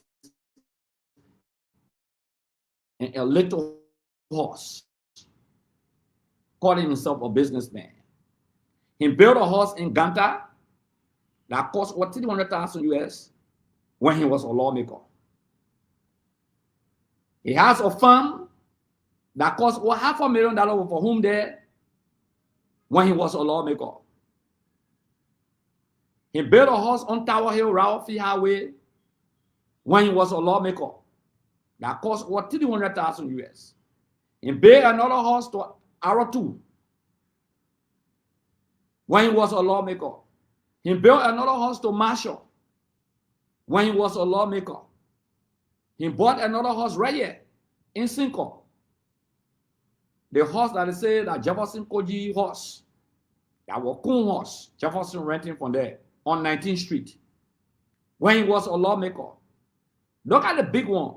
He built a hospital that cost millions of dollars when he was a lawmaker. What kind of business the man was running? What kind of business? He owned some company when he became a lawmaker that conflict of interest. When the assets recovery team go after him. Kev, I always told people, you see, Kev, people say, oh, Akaro. I say, yeah, I worked for 12 years. Everything I own in the Republic of Liberia, everything that I own came from a legitimate pay and benefit. You can make the analysis. You look at how much I made, do all the calculation. At the end of the day, and match it with my property value. Match it. You say people get farm. Who get farm? Who running beyond? I hear say that Edwin Snow, they won't go beyond. I'm telling you real life. After Musa Belete, I hear that Edwin Snow. You'll be shocked. That's why I hear him say he won't go beyond Amara Corner because he say Amara get a big farm in Bapolo. I heard he wants to go after McGill, Thomas Fala, Sir Joseph, Abache. What's about Prince Moi? 90% of what Prince Moi owns today that costs over $5 million plus United States dollars. That why himself as chairman on Westminster and Finance in the House of Representatives, in the House of Senate, and Deputy Speaker of the Republic of Liberia and Senator of the Republic of Liberia. Can you imagine that? But guess what? They are saying that other people got it legitimately, but you can't work for your own money. Joseph Boykai, when instead you were living on loan, why into $500,000 fund to expand his house? The man were living on loan before he became president. Why he took money fund to expand his farm now, that they get chicken poultry and other things. Let's be as realistic as we can be. Let's face the depths of intellectual wisdom. Let's face the depths of justice. Poor Fina, envy, jealousy. You jump behind Anita, innocent kid. Innocent Anita, a baby who graduated among the first fast academic students from convent. Fina Dollar was attending convent and she was not an appointed government official of the Republic of Liberia and CDC was in power. Fina went to CWA. Some of you don't know people. You just talk about people. Do you know why they call Fina rescue model? It's not because of the CDC government. When Fina used to sell Kobo on Paris Street, everybody used to go eat there. That's why they call her rescue model. Rescue the parish. Rescue model. She got that name on the basis of merit, not because she came to CDC and became our. Fina knows how to use her hands. Somebody say, oh, they said that boy can pay Fina. Can you imagine? Boy can pay. Do you know Fina parent? Do you know the Bondo man that used to read the news in Kisi from ERBC, I mean? Do you know Fina died? Fina brother, graduated was Samuel Tuwe, one of her brothers. I am mistaken, her uncle. He was almost the best mathematician. One Bondo. Fina is one of the brightest. People in the country don't know people, they just talk about them. One Fina were working, some of them were hustling. On the pavement, they had no food to eat. Fina were working with Mr. Chancellor in the protocol era. She worked with Julie Bryan in the government in the protocol session. She should have worked with Ellen Johnson in the protocol session, but she resigned. I hear small children who don't know people in the country. You were nowhere around. You don't know this lady. Somebody even questioned Fina education. Fina went to the University of Liberia when we were there. Don't graduate before. She went to classes. She sat in classes. She graduated officially from the University of Liberia. Some of the people who talking, when Fina, the Chancellor government time, Julie Bryan time, when Fina passed it, you turn around to look. She brought quality to the table. She's not an ordinary, Fina is not an ordinary fish. But you know, there is gross disrespect. People look at Anita and say Anita does not deserve it. Do you know, let me tell you something on the code of conduct before you come and ask it. And this the reason why I come to Fina defense, because I know her personally. Do you know under the code of conduct that when you receive gift, you just need to tell your boss, man? Under the code of conduct. Do you know what it means? The privilege of working with the president, or being a protocol officer assigned to the president, or being a special aide assigned to the president. Do you know how many people you interact with across the world? Do you know how many people you talk to? You expect Kalasco to go live on the pavement after being a special aide to President Weah? or to a president. Look at Mamanka. Mamanka lived right across the road here from my place. Nobody knew Mamanka. She's somebody that I got respect for. I won't lie to you. Very quiet woman. I've seen her here. I've never heard her speak. I didn't even know she was a member of the Unity Party. But nobody knew Mamanka. But today, Mamanka is cutting the shots. The trips she made, the travel she made. You expect Mamanka to go live indoors? Let's be realistic. Sylvester Gracely Lilith. You expect the Deputy Minister of State, the girl, to go live in what? But it's good for them. But it's not good for people who been around President we are. It's not good for them. This is the hypocrisy. This is the maximum hypocrisy that we're talking about. Do you know how many trips Fina made? Do you know how many places she interacted with around the world? You know the privilege to be with the president of the country? Then President William is a star. No, I will tell you this. Sometimes after you go on a trip, somebody could look at you and give you a $250,000 gift. Just wash. Kula. Kula Fofana, the press secretary will never tell you that she has never received gift. But it's not good. It's not good for Asad though. It's not good for Kev Hassan. Because they are seditions. Because they are seditions. You look at Kalasco, you say, and Kalasco was there in Vatan or Claratan, you were begging. But Kalasco won't transition in life. The left will live, people transition. George Weah was in Gibraltar. You spoke the West about him. But a ball from Gibraltar conquered the war.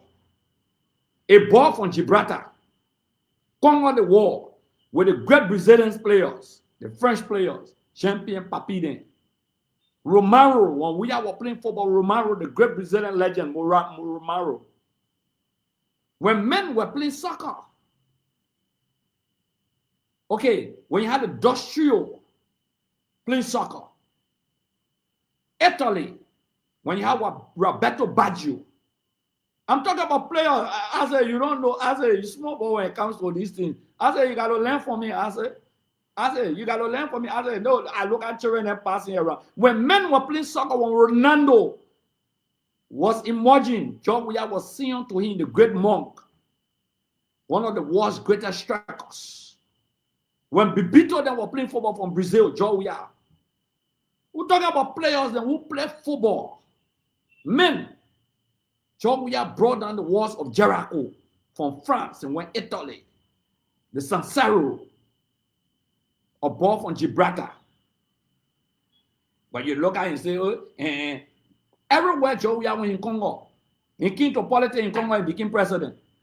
Today, but Fina Bono does not deserve it because it's a girl from Perry Street. I say from Plibo, you don't deserve it. Kev Hassan from Bomi County, amen, you don't deserve it. You know, one time I'm having a conversation with Edwin Snow many years ago. I said something to him. I said, Snow, the people don't even know how you pay the horse here. The horse not from government money. That big horse that Snow had. Long time. I said, because Snow paid that horse, they call him rogue.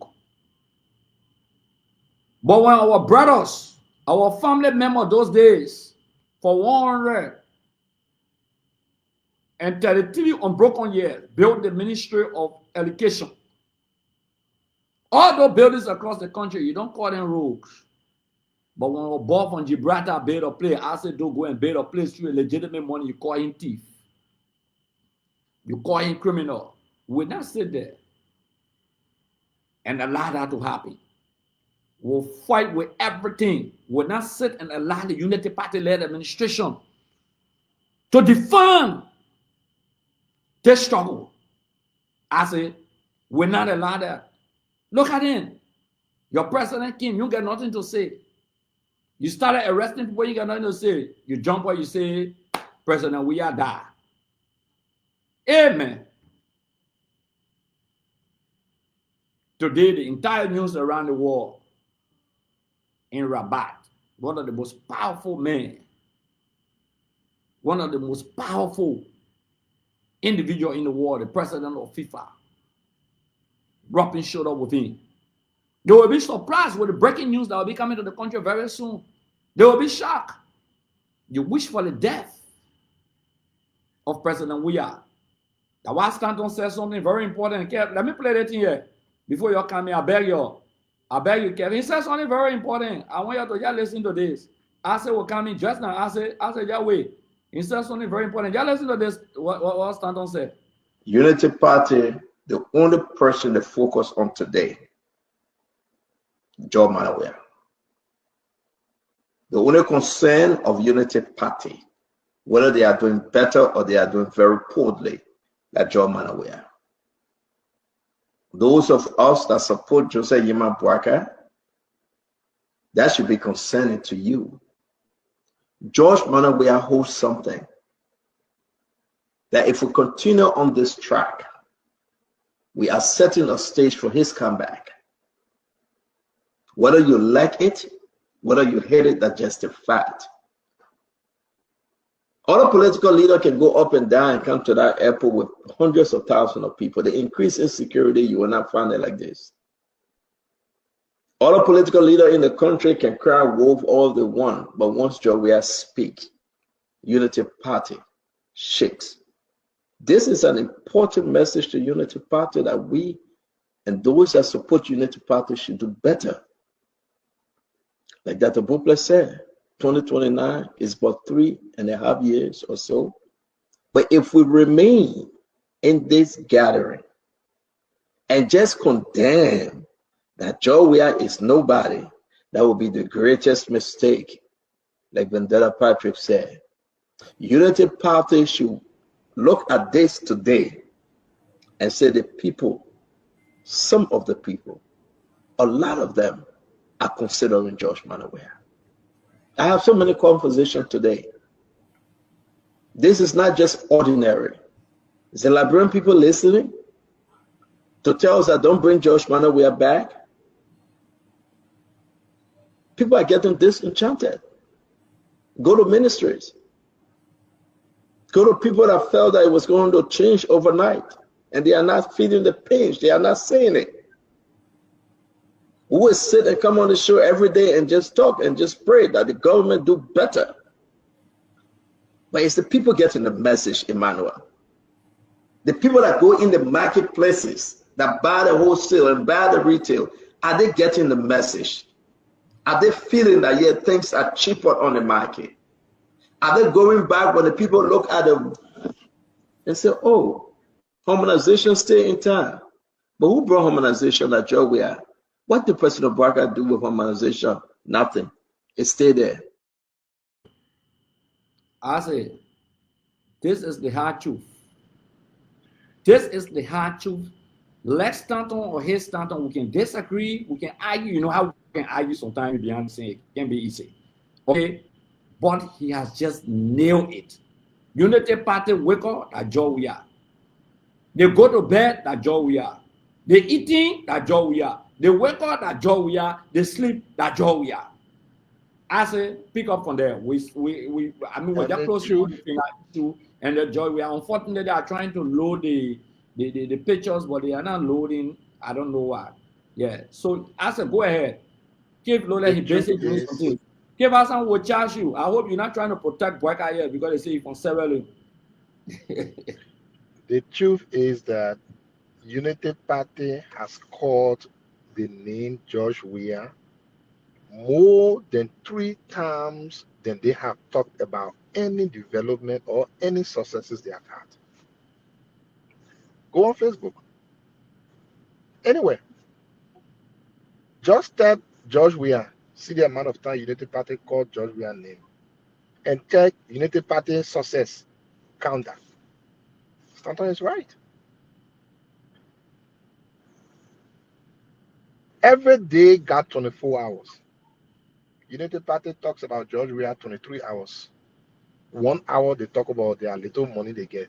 Sometimes 5 minutes they talk about. Can you repeat? You say they got 24 hours and a what?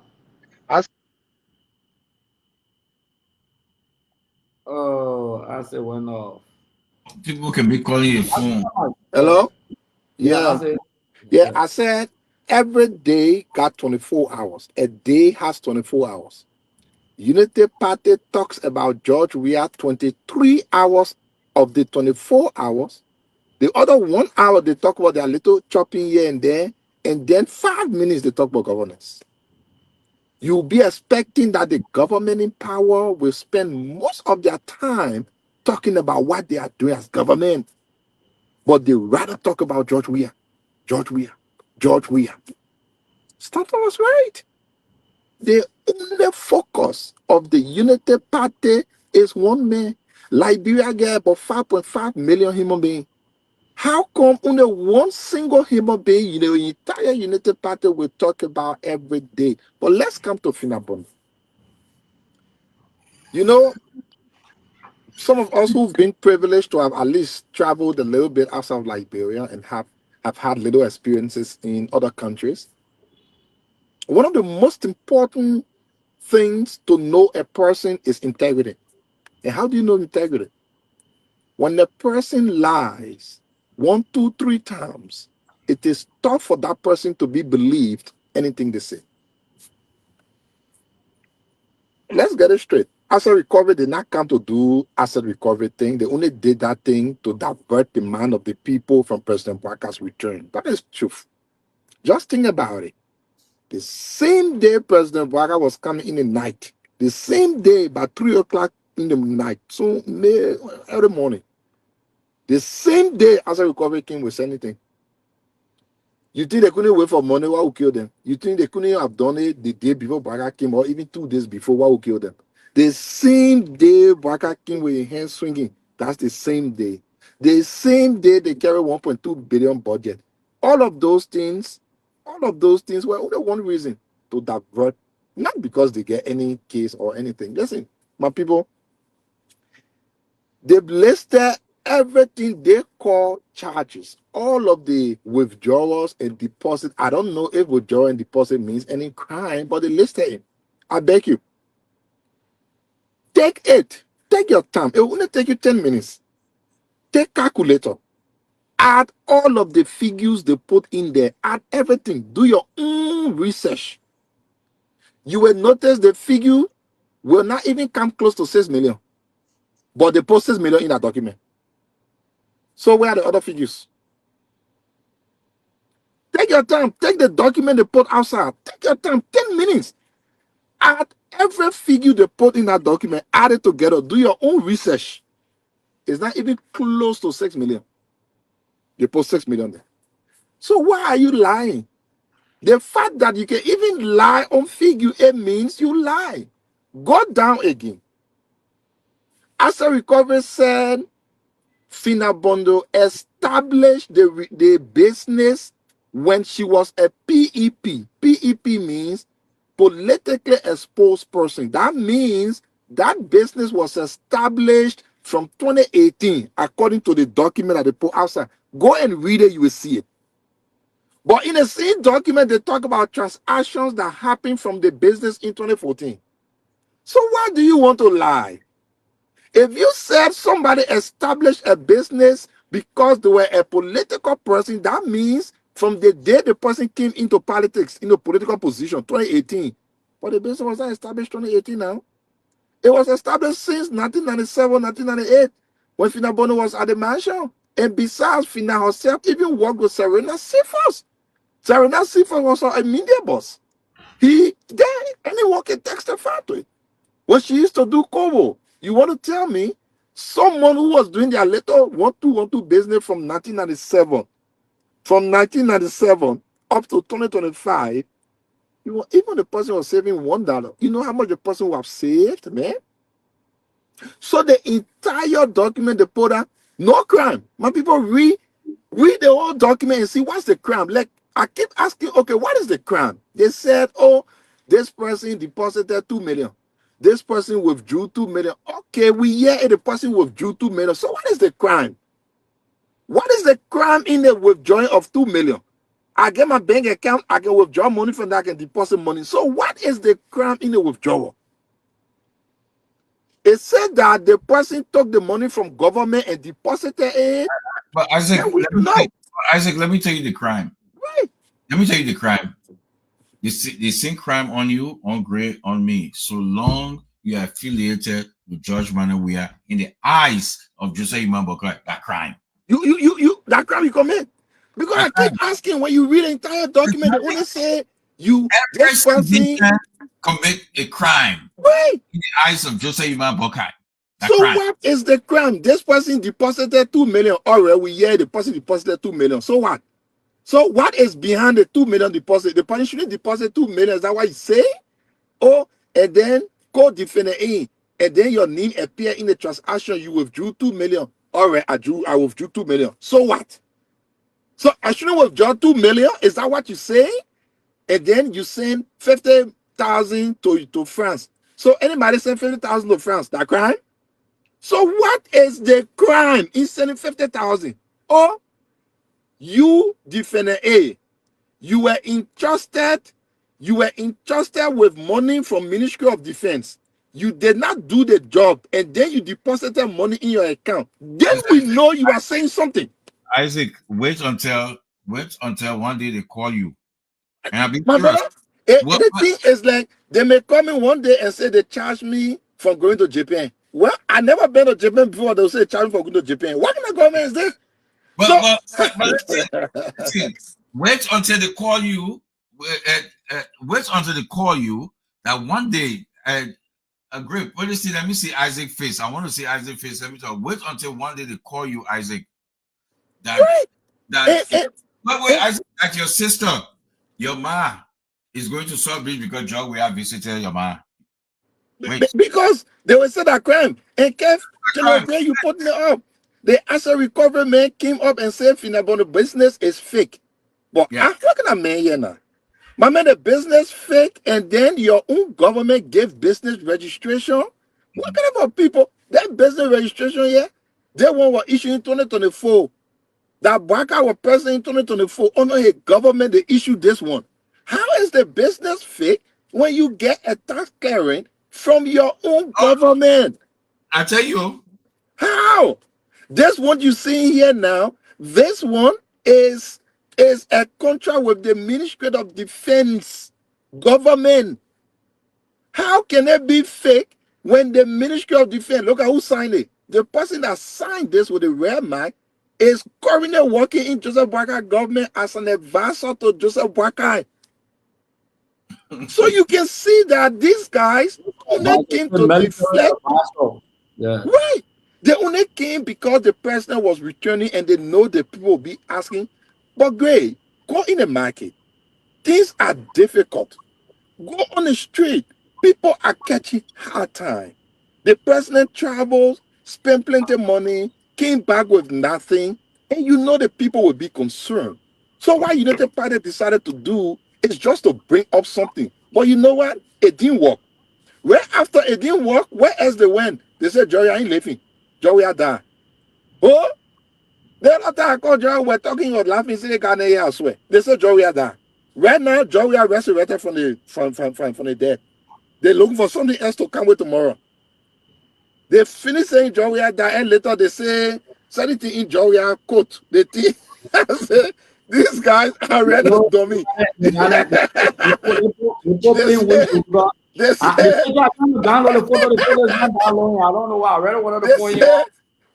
something in Joey are quote. They think Joey are quote. He jumped from the hospital. I said, you know what? These people are foolish.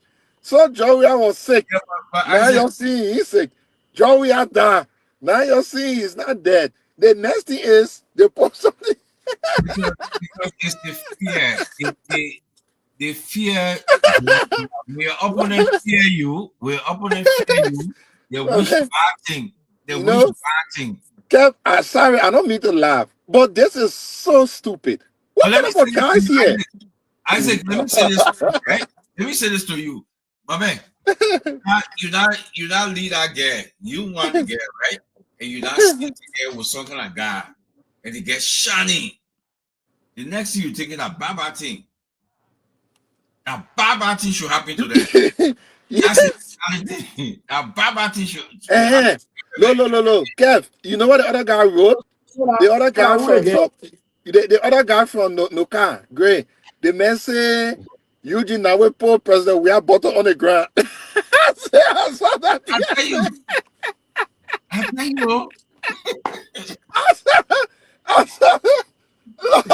I saw that thing.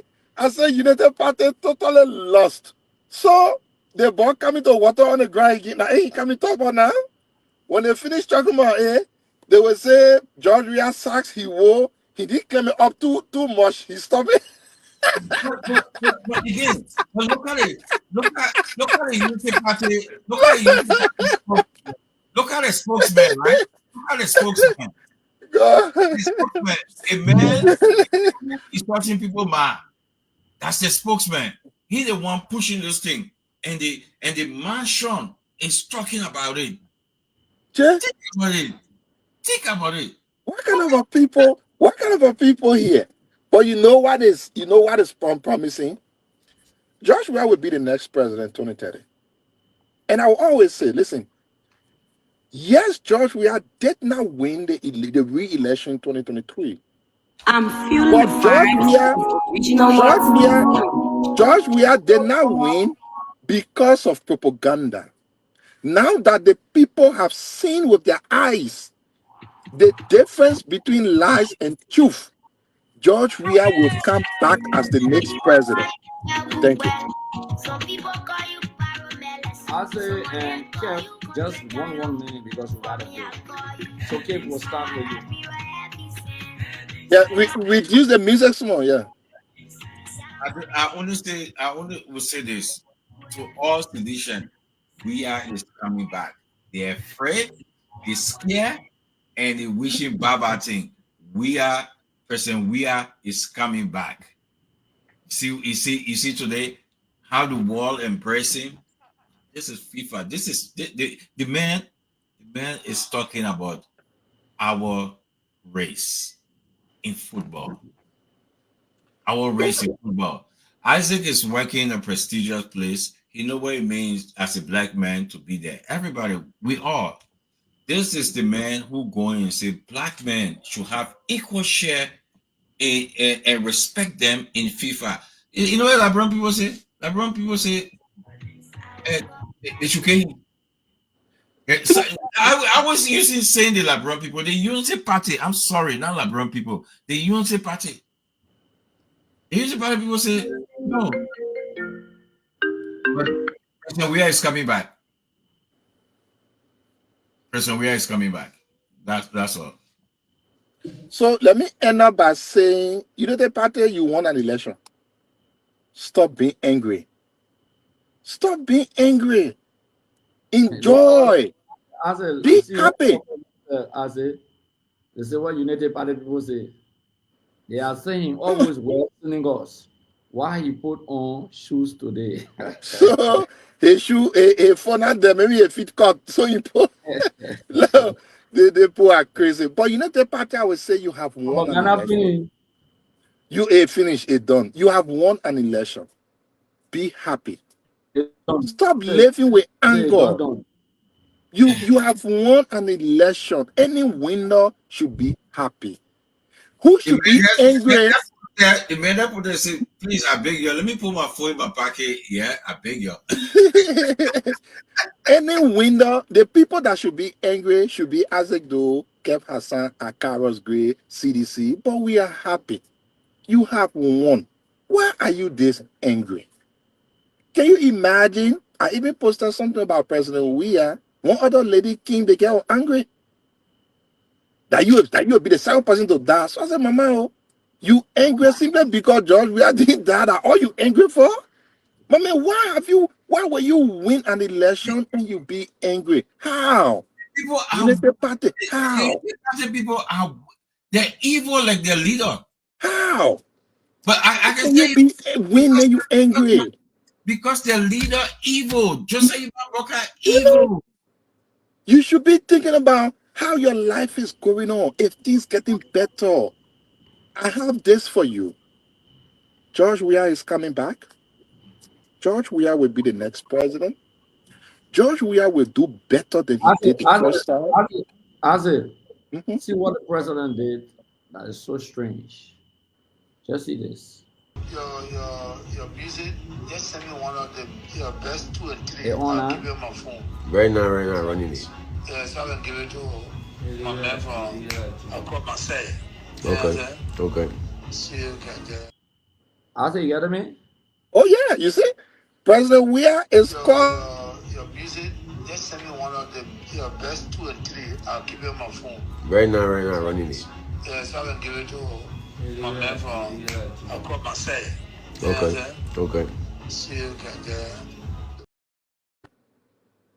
So this man is the ordinary people. The man is an ordinary man. The man knows. Listen, the man is trying to connect one of your best Liberian musicians, Christopher the Change, to the internet. This man is a common man. He talks down. Man, you cannot hate George Weah. Brother, you can't hate the man. The man is a man of the people. He understands the terrain. George Weah knows how to connect. The man called in Christos, send me a message, let me connect you with 1 or 2 people. President Baga can never do this. President Baga can never. You're busy. Just send me one of your best 2 and 3. I'll give you my phone. Right now, running it. Yeah, so I can give it to my man from across Marseille. Okay. Okay. See you can The man is not. The man have on himself. He is not thinking about what George Weah can get. He's looking at what somebody from Liberia can get. This is the kind of thing you will hate. This is the person you don't want to be a leader. This is the person you don't want to lead your country. This man is a man of grace. This man is a man of grace. President Baga picked up the visa. President Baga picked up the visa. Sorry for So it said that President Baga, he know nobody on earth to even help. He know nobody. The thing is, if you look at the 2 people, the same hair bought, the same country, the same president, 1 person. And let me say, George Weah did not come with 10 million. The total money that George Weah brought from France was 43 million. The first money he brought was 10 million. I posted everything on my page with evidence. You see, at the Ministry of Defense post, right before you enter SK Defense, right outside, they are building a house there. That house, they call it the Hospitality Center. We the one actually started the construction because, everything came from all. That house will be furnished. Everything in that house will be from the money that President Weah brought from France. The second tranche of 10 million, that house. There's another area they call, I think, Tumotu, a vacational center with the government. Tumotu was furnished and reconstructed under that same 10 million. That was the second tranche of 10 million that went towards TVET. Or the hospitality center, what they will be doing. The children that are going to BTOTC, when they graduate in hospital, let me just end this, General Green. When they graduate from hospitality, that center will be where they will go to practice on the job. So it will be a hotel, it will be a restaurant, everything that will be inside will come from the 10 million, the second tranche of 10 million that President Weah brought from France. What did President Baga bring? What? George Weah is coming back. Nothing can stop him. He will be the next president, and Liberia will be better. Asa and Kevin was good. We appreciate it. On behalf of our viewers, I want to tell you thank you, and to our viewers, our listeners across the world, we really appreciate you. You can keep sharing our show.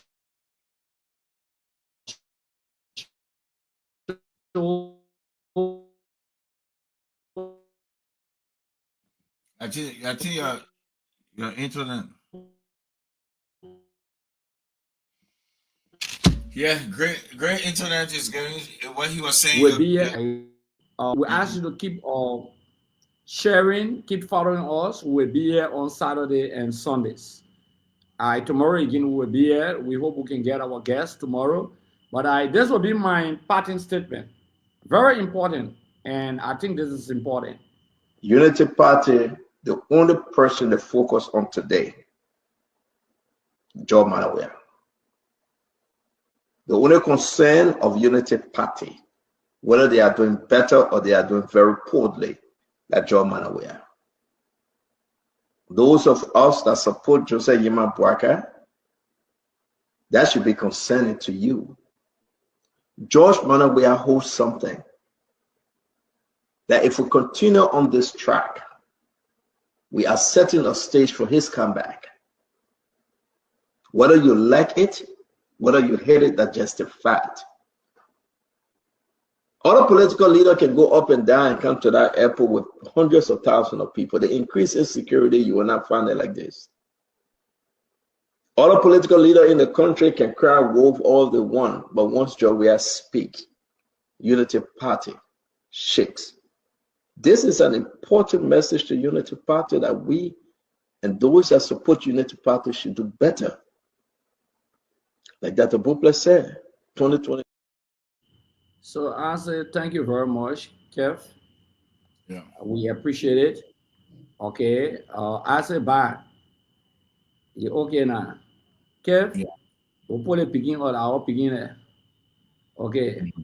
Let's just play this as we roll out to leave. We want to tell all of our viewers, those who comment for against, we want to appreciate you.